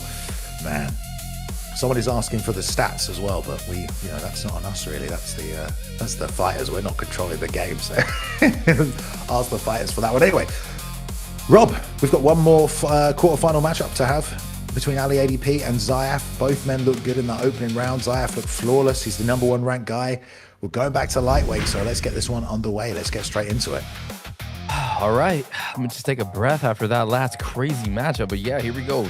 The young prodigy Zyaf, most likely favored here. But Ali with Dustin Poirier, my favorite pick in lightweight. Let's go, Ali D. 45 ping as well. Who is Zyaf going to select? It looks like Ilia Topuria could be his selection. Well, we know And it is. how devastating Ilya is. We've seen it many times. But Dustin is very good at this weight class, very durable. Great recovery stat as well between rounds. Great cardio, devastating hands, devastating power, crazy animations as well that can throw you off. So let's see. It's all to play for still. Zyaf, lock it in. Ilia Topuria, Ali ADP going with Dustin. Zyaf likes to throw himself into the fire immediately in these fights so far, and already in the face of Ali D, pushing him against the fence and landing some Ilya power with some leg kicks. Yeah, the leg kicks will be good. Throwing to the inside's a little harder. Oh, lovely. 1, 2, then 3 to the body there from Ali ADP, and already looping that big left hand, man. I think that's got to be a weapon for him. He has to stay committed to it. He doesn't even need to jab that much. I think he should start with that left hand and finish with that lead hook and that uppercut. But Zyaf's timing looking really good so far, landing that big right shot twice. Lovely body work. Got to be careful not to overextend though, Rob, right? Definitely. Because Zyaf will uppercut and crack you. But good, you know, it's good to see Ali actually opening up and landing body shots on Zyaf, who is just coming forward and turning this into a pressure type of fight where Ali's got to deal with all of that pressure from Zyaf's Ilya.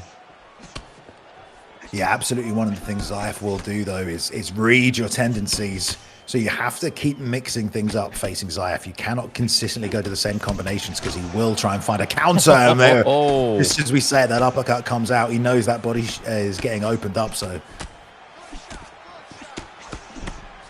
oof. Oh, man. He is putting some serious damage on Ali D here in the first round, man. Yeah, but he's just mixing it up so well, Balian. He's got loads of recovery with Dustin Poirier. Like, he doesn't... If he's taking a lot of damage, then he should sit back a little. You got 5 rounds. You don't need to be trading every single time there's an exchange going on, especially against Ilya early. And you will recover nicely if you're Dustin Poirier. But he has eaten so much damage, Robbie. You're completely right. Chunks of that head health are missing. Yeah, Zyaf just coming in with that lead hook and then tagging the body and then 3 body shots, then uppercuts Ali when he tries to respond. There's a good body kick from Ali. Couple good shots now from Ali, standing his ground. Doing some damage to Zyaf here. Oh, but he blocked that body shot and cracked it with the right hand. Man, say you got to mix those targets up because Zyaf will get a read on where you're going next, and it was a beautiful blocked counter sequence. There's too much damage for Zyaf here. Too much damage from him. Nice stinging straight left. from Ali ADP, finding a home for that a couple of times. Tried to open up on the big left hook, got caught right up the middle. That right side of his face is mulch, Rob. He's already got 2 red icons this early on. We could actually be looking at a doctor's stoppage if he doesn't finish this fight. That would be insane. That would be a first in a tournament like this, of this magnitude. And it's just Zyaf just walking in and oh man, right hand chin checks Ali. Ali's in big trouble here, ladies and gentlemen. Again, man, Zyaf melting Ali early and getting the first round. Finished 4 seconds left in the first round. Unable to stop the hurricane of destruction blowing his way tonight. Zyaf looking like an absolute killer. That's that #1 player in the world, and he will be taking on Suave Jamie in the semi-finals, Rob. Absolute carnage. What a matchup we've got in store for us there as well. I cannot wait, and that's the young prodigy, and he's been coming out in these fights and just steamrolling his opponents. I don't think he's going to be able to do that to Suave Jamie. I wonder if he's going to adjust the strategy and take a more technical approach, or is that just who Zyaf is now? Get in your face, jump into the fire, and dare you to fight with him, because Zyaf sometimes fights like that against the top level competition. But we're about to find out later in this tournament as we are in the semi-finals. Semi-finals are here as well. We started with 16 men. We are now down to just $4,000 and $2,000 on the line here tonight, man. Oh, absolute chaos as well. Before we jump on to our semi-finals, though, let's take a look one more time at what's going on at the ESFL and what this tournament's all about. Every champion started as an unknown. Every legend earned their place.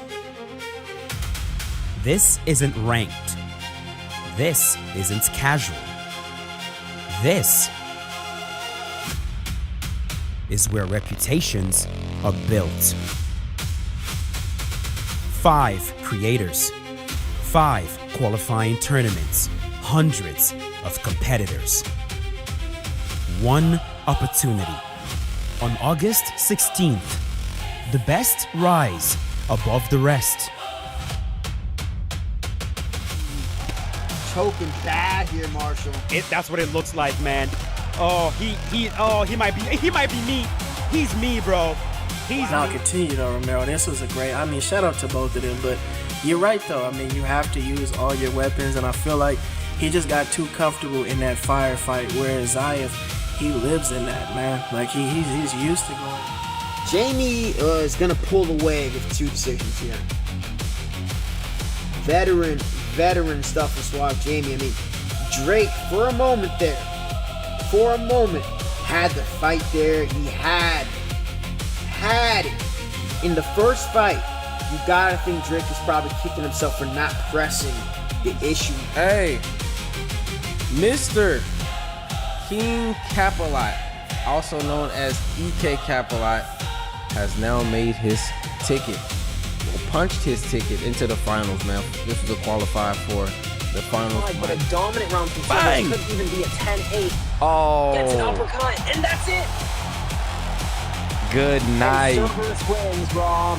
It looked like Dom was not happy there at the end. 1 tournament, 1 champion. The road begins now. Compete, qualify, make history. Welcome to the ESFL August Apex.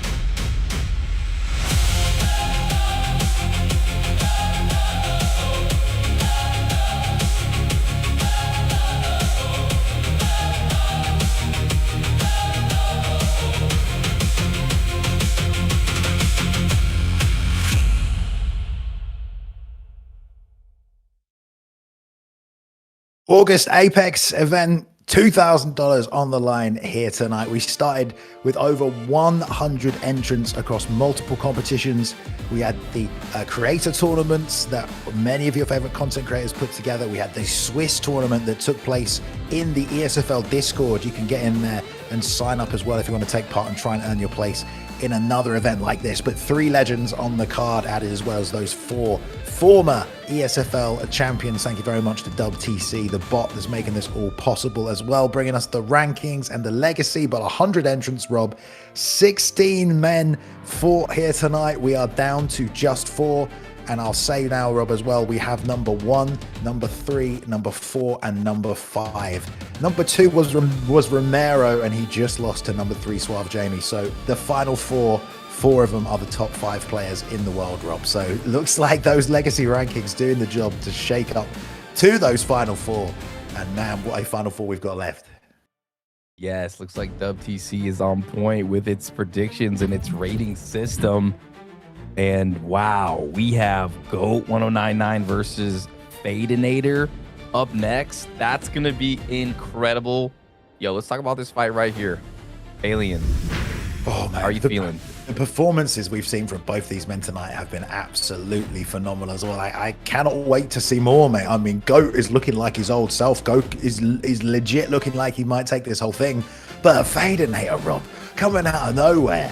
And the last knockout was absolutely disgusting, taking out EK Warrior with a beautiful Ilya Topuria combination. But we're going to middleweight, so we'll see what that's all about as well.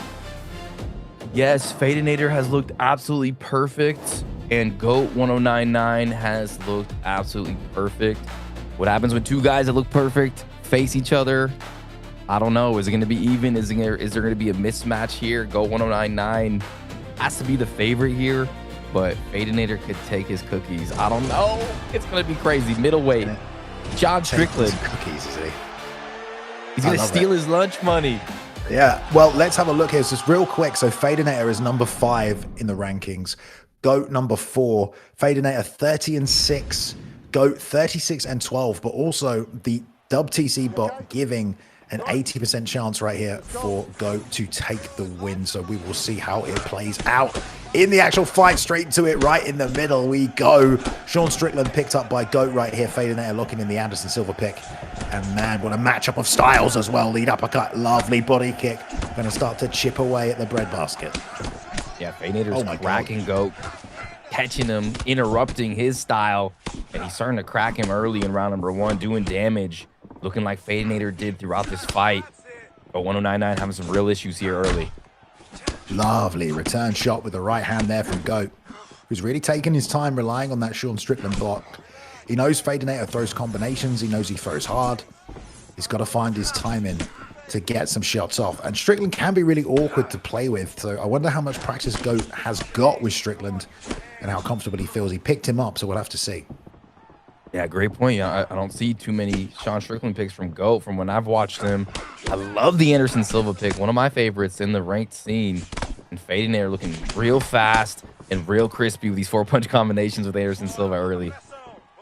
Yeah, we know how Fadanator fights. He looks to put damage together in combinations. He fights in little blitzes. GOAT more of a guy who sets you up and gets reads on you. Lovely roll under that left hand and countering with the right. Fadanator got to be careful throwing that left hook, I think, Rob, because GOAT will look to roll under and do that as many times as he can.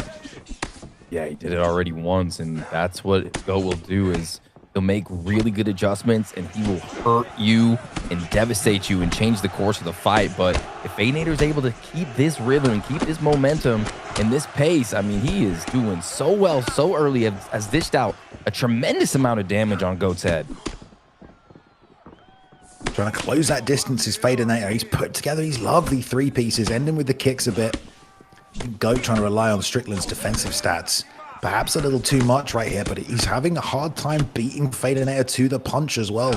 Fadanator stepping in, countering the straight with another straight of his own. Keeping the feet moving as well. And staying out of range for those counter shots. So this is good work by Fadanator early. But they're kind of trading. Yeah, they are. And it's Fadanator getting the better of these exchanges, but here comes GOAT starting to take control of the center, trying to land that head kick, trying to equalize this fight. But man, in that southpaw stance, that right hook is nasty, and the jab right hook from Fadanator is money. Yeah, Fadanator recognized that immediately. That's what he's got to use to get around this Philly shell, and he's busted up the nose with all these straight punches now as well.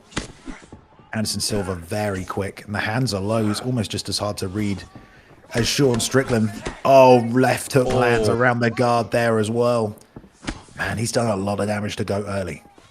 He has, and he's mixing up jab, lead hook, jab, rear hook. He's throwing these fierce combinations on GOAT1099, giving a lot of trouble, and GOAT's trying to find that shot that could change the trajectory of the fight, but unable to do so in round number 1, babe. Great first round for Fadanator there. GOAT did some good work, fired a few combinations off, a few counter shots, but man, Fadanator's looking really good, Rob. Fadanator's been looking good all tournament, and to look this good against GOAT is very impressive. But we know GOAT1099 always makes adjustments and always gets stronger the longer the fight goes. So now it's on him. Now he's got the reads, he's got the timing, he's got the speed that's coming at him. He's got to find ways to land on Fadanator and stop that pressure. 100%. And he does have that perk that will keep him in this fight if he's... Oh, he popped it. He's going to walk forward now. GOAT finding behind that defensive carapace of Sean Strickland, putting the pressure on Fadanator now and see if he could do anything with it. Yeah, interesting that he popped it. I guess he wants to maybe use it to get some offense off early, or maybe now he can build a new flow state meter throughout the rest of the round, just to thinking. But Fadanator just sits back and lands a few of these body kicks he's been firing off as well. Double jab, right hand lead uppercut gets pulled, and Fadanator's coming back in combination. And that lead hook again, busting up that block, Rob. Yeah, Fadanator's shots with Anderson Silva, 3 pieces and a soda, and GOAT is taking these big gulps of it, and Fadanator just looking so damn good here. GOAT's starting to do some damage as well. I mean, he's still in this fight, but it's Fadanator in control still. Oh, it's just so different, the physical appearance of the two fighters here. I mean, GOAT is busted up with Sean Strickland right now, and Fadanator's barely taken a scratch. He has had some head health taken off, though. So GOAT has landed a few bits, but he's not bleeding everywhere like GOAT is. He eats another straight left down the middle on that broken nose as well. Yeah, the range being tested there. Here comes Fadanator doing Fadanator things in there. Look at the distance between these two. They're way out. Oof. 1-2 right down the pipe, and the left hook, and that wobbles GOAT now. This is bad, and he doesn't have the flow state to try and keep him in it. Trying to build another meter. Off the back foot there, a little pull keeping him in it, and an uppercut lands for GOAT. Beautiful work there to find a way back into the fight and take some of this pressure off. Done enough damage to Fadanator now as well. He's going to have to start to respect what's coming back at him, Rob. Yeah, GOAT with the equalizer. He's been looking for that all night. Oh, but right away, Silva just readjusts the nose of Sean Strickland. Again. 1-2, crispy striking. Nice long right hands to give it back from GOAT, but that block is on the way out, Rob. As good as the block stat is for Sean Strickland, the block is on the way out. And all these shots coming out now from Fadanator off that left-hand side. Starting to tee off. I wonder where we'll see that head kick as well from Anderson Silva. From front kicks up the middle. Thought about it there, but both men content to box and keep it nice and safe. A left hook and a right hand behind it. It drops GOAT, who's on the ropes right now. Lovely pivot to stay out of it. But he's only got a minute left in this round to try and survive, but he's putting it back on Fadanator. He's trying. He's very much... Oh, but he gets cracked again. And Fadanator all over GOAT. Down goes the GOAT. This could be it. It is. Fadanator moves to the finals of the August Apex event. Taking out GOAT1099. Wow, talk about a dark horse coming in number 5 in the world. Fadanator, he's beaten some of the best before. He's doing it here tonight. Respect on both sides. Great game plan there from Fadanator, Rob, who moves to that final. 3 knockouts tonight. He's in line for the money, baby. Oh, yeah. Fadanator utilizing that southpaw rear hook in combination, and that was the kill shot. That was the shot that did so much damage to GOAT1099. Yeah. And wow, I did not expect that type of performance from Fadanator against a guy like GOAT1099. What a phenomenal job. Yeah, man. I mean, he threw it early and GOAT was ducking it, and I was like, he better not throw that. It turns out to be an amazing shot for him that gets him the knockout there as well. So clinical work by Fadanator. I don't know what chat thinks of that, but GOAT, man, putting in some good performances here tonight. But absolutely, man, Fadanator's in the final, Rob. Did you expect that when we started this? I did not expect that. Fadanator has risen. He's exploding like a volcano right now. So much hype behind him. And that was all boxing with Anderson Silva. I didn't see any kicks. He was just in the face, throwing boxing combinations the entire time. That's crazy. Someone pointing out in chat, Fadanator came from that Four Horsemen camp back in the day as well, if you remember that camp, Rob. Dude. Great team. And here he is still doing the damn thing, man. We're going to put some respect on Fadanator's name amongst the top names that are spoken, sitting in that number 5 spot from the UK, Fadanator, and man, he deserves all the respect in the world. Fantastic record as well inside the ESFL, only 6 losses in his near 40 fights. I mean, that is super impressive. And he's in the final, Rob. He's in the final to take home the money, but we've got one more matchup to decide it as well, who will meet him. So let's get straight to it. We'll go back to flyweight. We've got Suave Jamie taking on Zyaf. What an absolute insane matchup. Number 3 versus number 1. And number 3, Jamie, just took out number 2, Romero. I might have to switch up Zyaf's name right here because we're seeing Suave Jamie as the elite technician in this tournament. But Zyaf, I might have to alter him from the young prodigy to the young marauder, Balian, because he has been coming forward and just testing kids and not respecting their game and just annihilating them. Can you do that to Suave Jamie? We're about to see.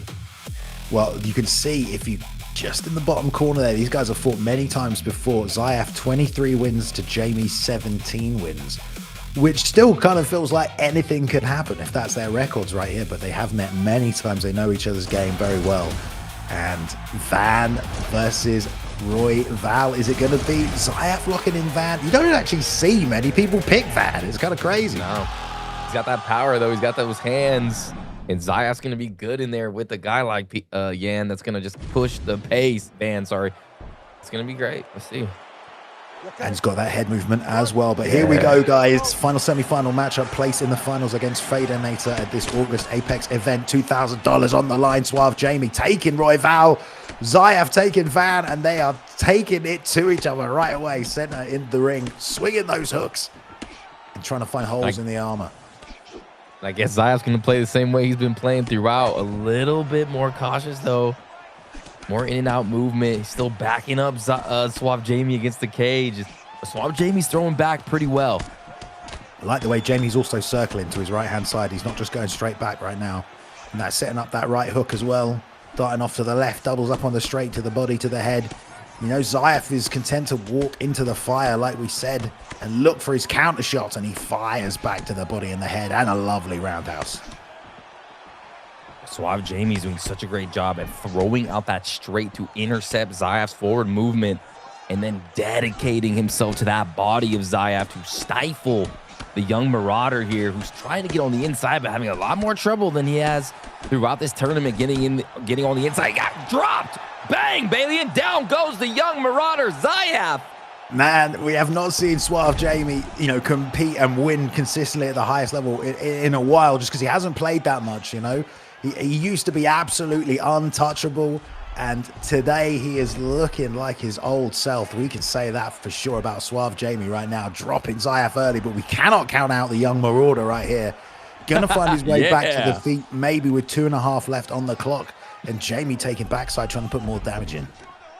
Yeah, let's see how it goes on the ground between these two. Suave Jamie, a little bit less stamina on top. I'm super intrigued how they'll fare on the mat. I think I don't know who's got the advantage here. Suave Jamie's got some of the best ground skills I've ever seen, and he's gonna get stand up by the referee. I mean, Suave Jamie just took it to Romero on the ground. It was very competitive between them, but if you can hang with Romero on the ground, I mean, you are absolutely world class in the grappling department in these games. And Zyaf is as well, man. Zyaf is crazy good on the ground. So this is such an even fight, number 1 versus number 3 in the world. And it's not just in the world now, it's, you know, legacy. It's everything they've done, you know, across multiple versions of this game, and they're still going at it. Left hand lands there for Jamie. Nice work. Yeah, Jamie is cracking Zyaf. Whenever Zyaf tries to get close, he is peppering him with shots. Oh. He's seasoning his dish. Melted that block. And look at Zyaf, though, trading like the marauder he is in the pocket, not giving up space and trying to send that right hand back nice and hard. Jamie is landed, but Van has power, man. When Zyaf cracks him, it's doing damage as well. It really is. Zyaf is struggling to get inside on Suave Jamie. Double jab. There's that slip, body shot, uppercut. Some good stuff from Zyaf. Beautiful. As we end round number 1. A lovely roundhouse to finish as well. Ooh, it's heating up in this kitchen, Rob. I mean, that's Jamie's round right there. He got the bigger shot off. And Zyaf has to think about, you know, how did that land? How am I going to make an adjustment? How can I set things up?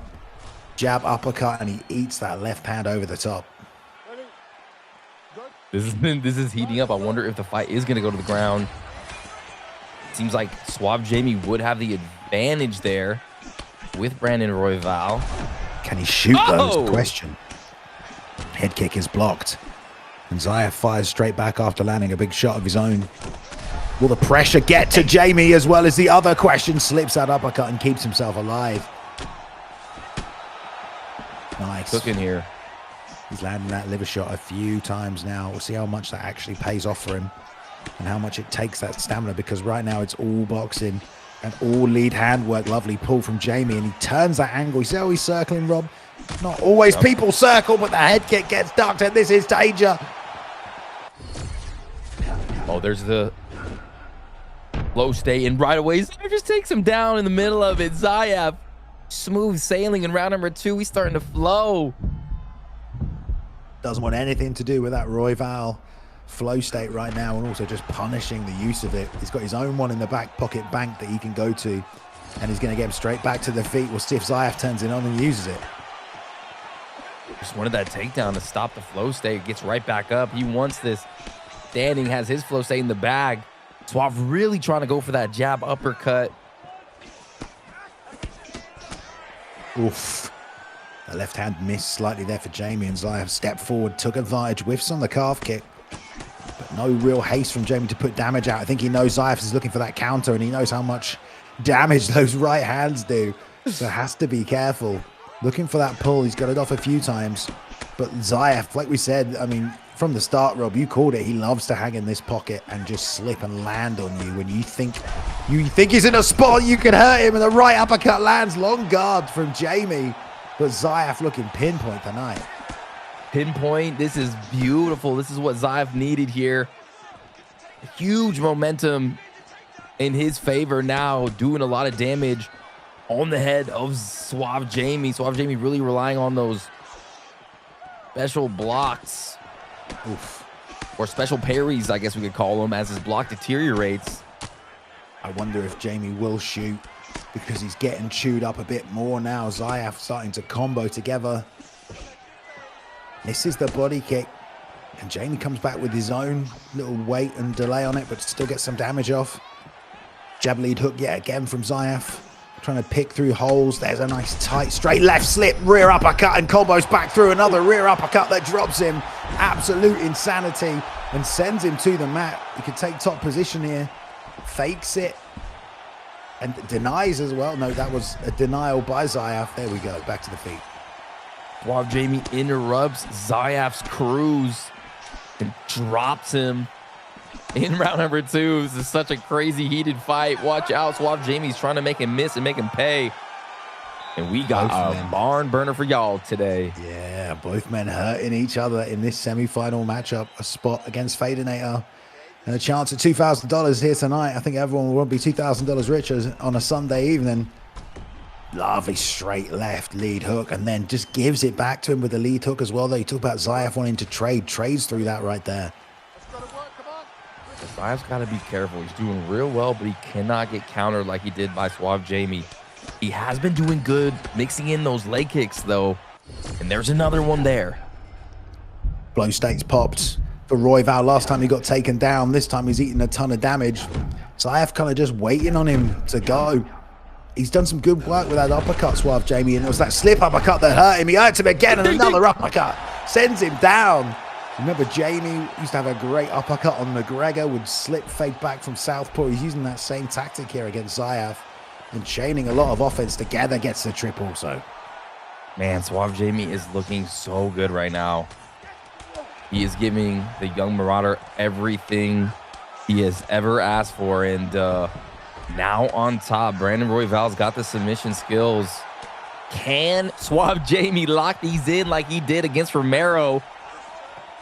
No, he said, let's stand up, young buck. Man, You know, Zyaf has done a lot of good work in this fight, but I think you're right, Jamie's kind of finding another gear right now, and he's timing it beautifully with those uppercuts. It's all in those uppercuts.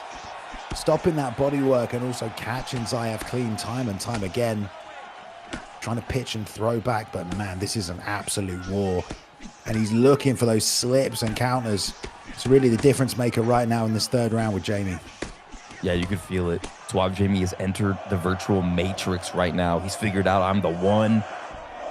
And Zyaf needs to put a wrench in those plans because... oh, he there tags it him. is! Young Prodigy, Zyaf coming forward. And a beautiful spear, man. I was going to say, you know, Jamie got that takedown after the rock. He thought he might, okay, they can just sit in top position and win this round out. They get back to the feet, and now Zyaf tags him. And he gets that spear takedown to keep himself in it. But this is an even round yet again. Immediate takedown. Wow, man. To get that off. And then hit side saddle. On top. Slowly roasting Zyaf here in this fight. Slow roasting him, turning him on the spigot. These short shots to build GA. We'll see who makes a move first. I'd like to think that if you're sort of new to ESFL, you're watching this and you're just like, oh, these players are just punched each other. I don't see anything high level, but it's all about trying to bait something out to build the GA, to try and neutralize your opponent building GA. But anyway, we're into the armbar attempt.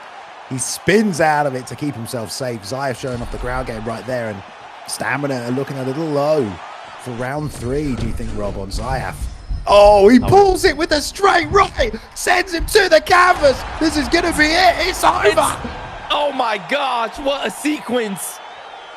Man, Suave Jamie looks impregnable. Took him out Man, Suave in his came. own flow state, Rob. I mean, that is insane. To play. Yeah, that you could feel it in the air. Suave Jamie clicked into a whole nother gear. And you know, Zyaf is such a talented player. He was able to connect and find some success, but it just didn't seem like Suave Jamie was just a little too much there in that third round. The head movement, Rob, the slips, the slip counters, the slip uppercuts, and there the pull straight right sends him down, man. That is vintage Suave Jamie, man. That's like Jamie with McGregor back in the day, just untouchable from Southpaw. And any Southpaw fighter, I feel he's so dangerous with. But Suave Jamie, man, representing Ireland, gets it done, and he will be making his way to the finals, man. It's a UK versus Ireland finale here tonight with $2,000 on the line. But number 3 taking out number 1 right there, Rob. Yeah, huge dub for Suave Jamie, and it seems like he's gonna be the one. He's the chosen one in this bracket on the right side to defeat Fadanator, who has kind of just eradicated his entire field on that left side. I mean, he really has not looked like he has had any trouble. Is Suave Jamie the one that could stop this butcher that is Fadanator, Balian? I think so. His ability to like adjust and click into this gear that I've seen throughout this tournament is going to be a great one. Best of 3 as well. Yeah, best of 3 for this final with 2,000 on the line as well. Yeah, you got the power of Fadanator moving forward, throwing those big shots. And then you've got, you know, the slip counter game as well, coming back on the other side from Jamie. So really, it's an interesting matchup. I don't know who's going to take it, dude. I don't know who's going to take it. Let's take a look at that tournament bracket one more time here, just to see how it all shook out tonight, who did what. There's been so many good fights as well, man. All right, Rob, any matchups that stood out for you tonight, man? Look at the course these men took to get here to the finals. Oh yeah. I mean, look at that on that left side. Fadanator takes out Kieran Crow, who won Marshall Mind's tournament. EK beats JC. EK and Fadanator matchup. Fadanator glides through EK Warrior. GOAT beats Optic. GOAT beats Pryoxis. And then Fadanator takes care of GOAT on that left side. Just an amazing left side bracket. And then on the right, you see Suave Jamie. Me and you were talking, maybe the dark horse. Hasn't really done anything huge in the community. Has been looking good. gets by DirrtyDave, a dangerous DirrtyDave, and then beats Romero, the #1 player in the game, some say, and then beats the young Marauder. I mean, that was just the gauntlet right there, Balian. What a freaking event here, Rob, man. 3.5 hours to bring us down to this. 16 men started here today. Over 100 people entered to get into this tournament. And we are down to Fadanator versus Suave Jamie here. 2 of the best players to ever do it. And they are not ready to go yet. So I was almost going to throw us in right here as well. But man, oh man.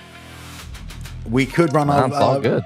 We could run the trailer one more time, but I think really, let's talk a little bit more about this matchup here. Let's go over these stats one more time as well, because I want to see what Fadanator has been doing. In terms of what Fadanator's got done, you know, he was a UFC 5 Season 1 Xbox champion, a 3-time ESFL champion across UFC 5 and UFC 4 as well. So Fadanator stacking up legacy across multiple games. And yeah, made himself in the top 5, and really he's not a name that a lot of people throw out there when they're talking about the best players in the world, but he's here in the finals here tonight. Of course, Suave Jamie had to win Romero's tournament to get here, didn't get a space automatically. He also came very close to winning the ESFL Live Vegas event. He was there in person. Didn't make it to the finals, but it was still a brilliant effort for him on the day as well. He unified the UFC 4 belt as well back in the day when he subbed GOAT1099, when they had the unification between the consoles.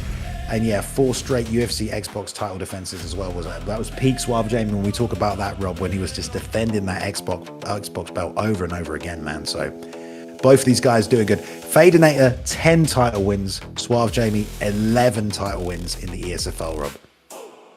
Yeah, Fadanator is the truth right now, and all those accolades, resting on your laurels is great, but right now, right here, he is letting the community know, he's putting us all on notice that, hey, I'm from the United Kingdom, I'm fighting out of the Flow State Kings, and I went 30-6 in my ESFL record, 80% finish rate, and I'm here to let everybody know that I am the best player right now in UFC6.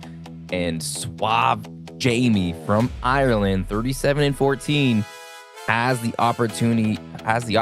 He's already reminded us, Balian, and those watching around the world, of how good he was and how good he is now.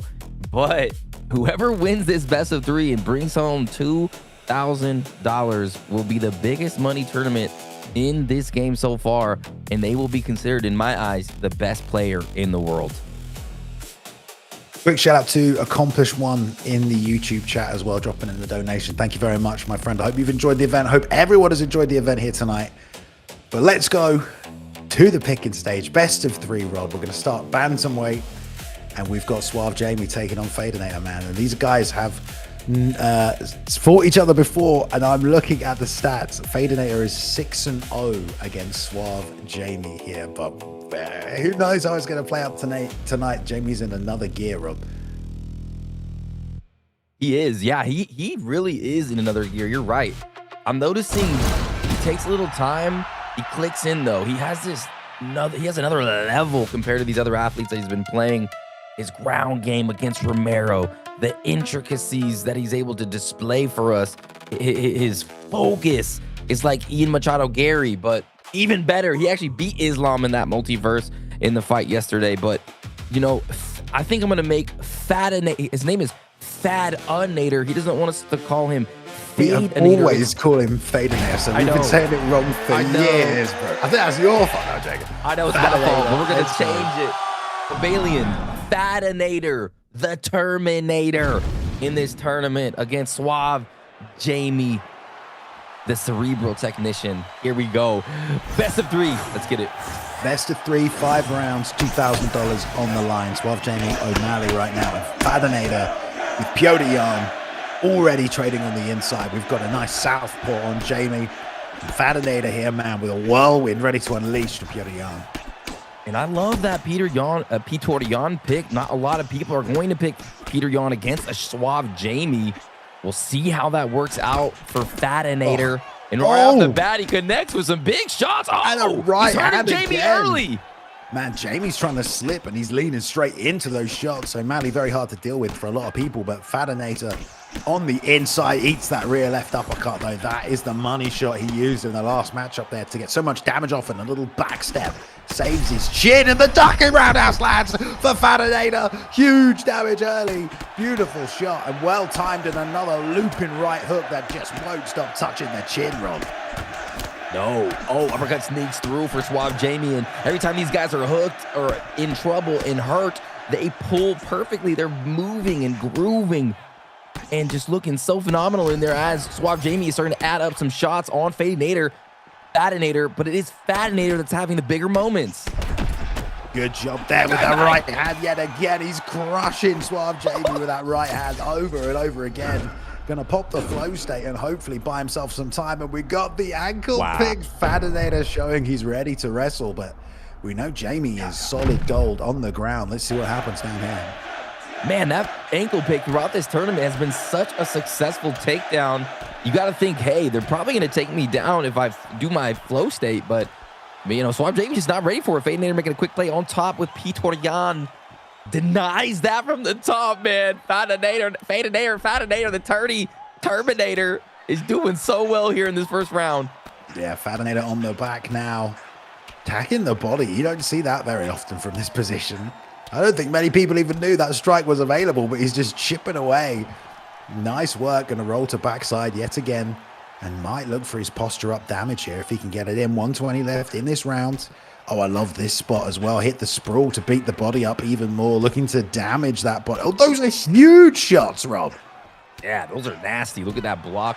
Or excuse me, look at that body health dwindling. The stamina dwindling. Oh, man. Suave Jamie is in the cooker right now. Did he just deny the half guard transition as well? Usually that's nice and easy and safe. But, mate, Jamie just taking shots. I don't think he knows where to go. Everything else is probably going to get denied. Fadanator being relentless. Oh, my God. Why would the ref stand that up? Mark Goddard saves him. He saves him, and Jamie's got to protect that body now. And Balian, Fadanator's been doing this to everyone. He's just running through the competition here in the biggest tournament we've ever had. Oh, Jamie with the left. Hold on. And the right hand behind it sits him down. That uppercut, absolutely integral once again. Oh my God, he's still in this. Oh man, there's that uppercut. We got a fight here, baby. Suave Jamie. We know he likes to click in. He ain't done yet. He's gotten a lot of damage dished out his way. Here comes Fadanator. Tank perk. Oh my God. Walking forward like a marauder. Hands down, he got away from that right hand, and that's what he's got to get away from. That right hook is an absolute nightmare for him right now. He has to find a way to stay away from it. It keeps melting the block and cracking that chin every time it comes out. And that uppercut for Jamie, they sends it, but that is probably the answer he needs. And he times it again there, holds a little bit of this pressure, but Fadanator is not stopping, Rob. No, he is not. He is testing Suave Jamie's mental game right now. He is all over him, throwing vicious Peter Yan shots. Suave Jamie really responding as best as he can, but so many vicious body shots being exploded on him. This could be it. My God. Fadanator is insane when he gets you against the fence, man. You don't want to be anywhere near it. The double uppercut there from the clinch position is going to be enough to drop him one more time. The ground and pound surely will end this first best of three. And Fadanator takes the W. One more to take home the prize. And Jamie gets put out in the second round, though. Alien, that was straight vicious in the second round to take out a guy on Suave Jamie's level. Fadanator, the Terminator. Sweeter than an Allen later.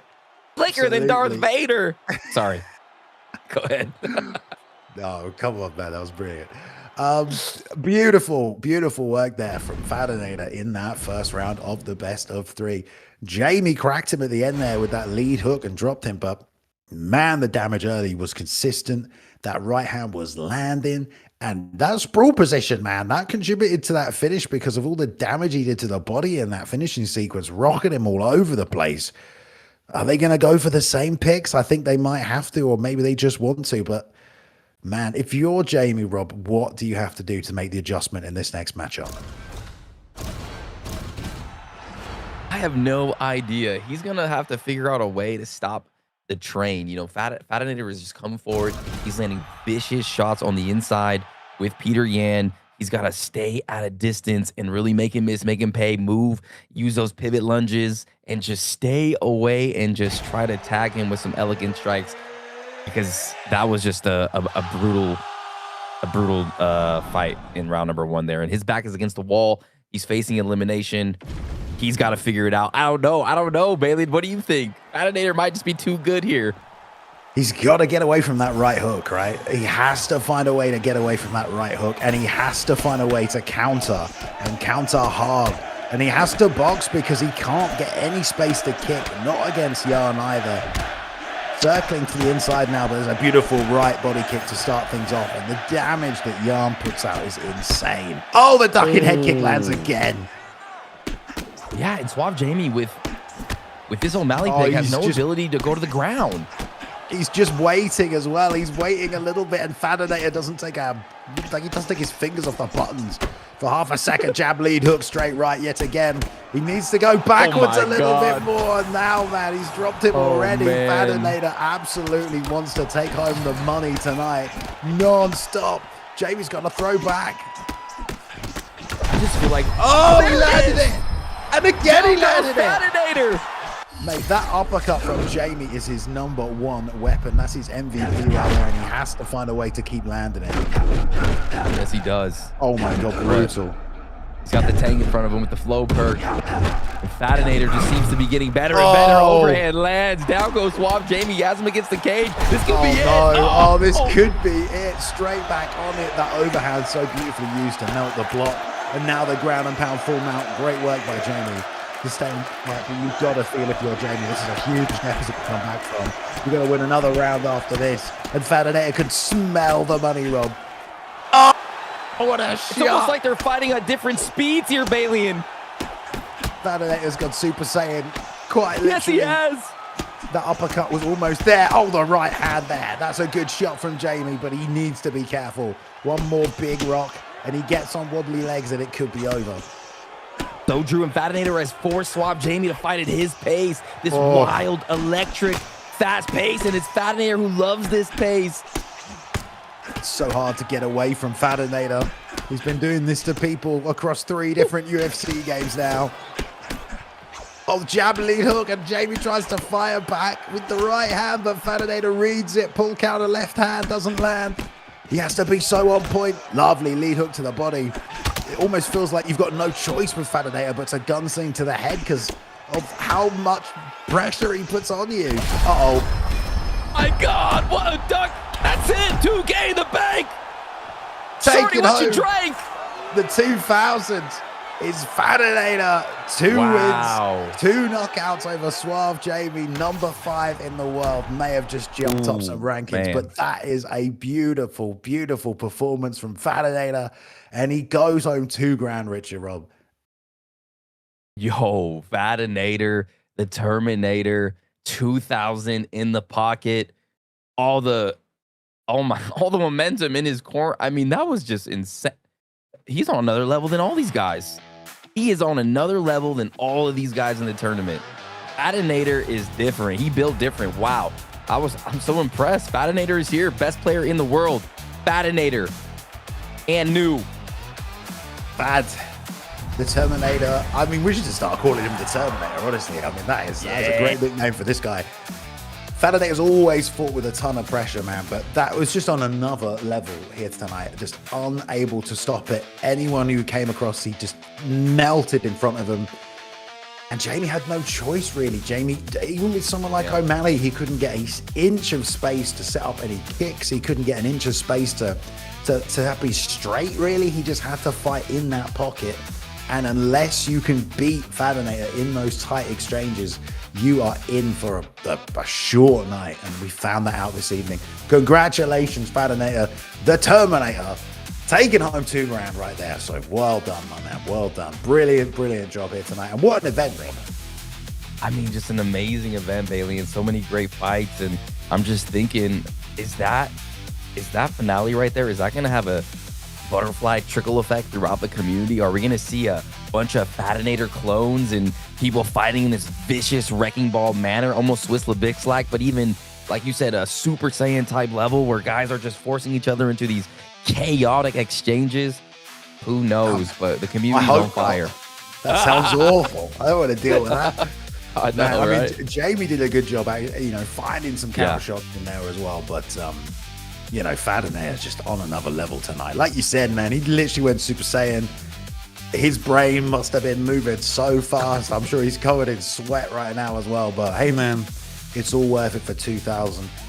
100 men plus, signed up for this across the Swiss, across the creator tournaments. But that's what we come down to, man. Fadanator, the Terminator, is the #1 guy right now, Rob, after this absolutely epic event. So congratulations. And yeah, man, I mean, that's about it, Rob, isn't it? We're going to wrap this thing up. Any final thoughts from you? Man, one more thing. Fadanator was drawing him into a gunfight, making him, or he was getting countered and then countering Suave's counter with a kill shot. But what an event. I can't wait for the next one. This community is obviously on fire since the new patch, the 10% increase in stamina drain, whiff punch, just the feather step, all the changes. It seems like EA is cooking and we are on a great trajectory in this community. So thank you guys all for tuning in. Thank you guys for being here. Thanks for Fegate Boiler, Bailey, and shout out to Marshall Mine. You inspired me to even play this game 3, 4, 5, 6 years ago. So yeah, we are on fire, guys. Let's keep pouring the gasoline on it and keep having these amazing events. I cannot wait to see what you guys bring to the table. Bailey, it's all yours. Shout out Mello as well. Shout out Mello. The Dub TC bot. Shout out Luba. And everybody else involved as well. Thank you, everyone who joined in the tournament. Next week, the new season is going to start. Season 1 of UFC 6 will officially be starting. The game's been patched, as Rob said. All the fights up until this point have been exhibitions. We've had tournaments. So season 1 starts next week, guys. And if you want to try and get yourself on the roster, get yourself in the Discord, that is the best place to be. Sunday, August 23rd. 2 p.m. Central, 8 p.m. in the UK, every single Sunday. All right, ESFL Season 1 kicks off with UFC 6. That means we're going to be crowning champions.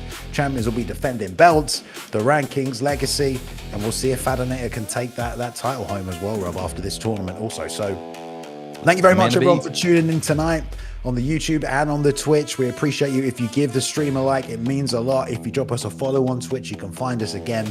A sub on YouTube as well, guys. Tell your friends if they're into the game as well, because ESFL is always a fun time, and tonight's event was absolutely fantastic. So if it was your first event, we hope you enjoy it also. Don't forget to follow us on Instagram as well and on the socials, because we put out highlights, we put out event reminders, we put out event previews. So if you want to stay in the community and keep up to date with everything, then I definitely recommend you do that as well. Rob, thank you, my man. Another epic event in the books. Appreciate you being here. You are a gangster and a legend. And on that note, we will say good night to you all. Thank you very much for watching the ESFL, the Esports Fight League. We will see you next weekend for the start of Season 1 and UFC 6. Until then, take care, people. Good night. We will see you next time. Thank you.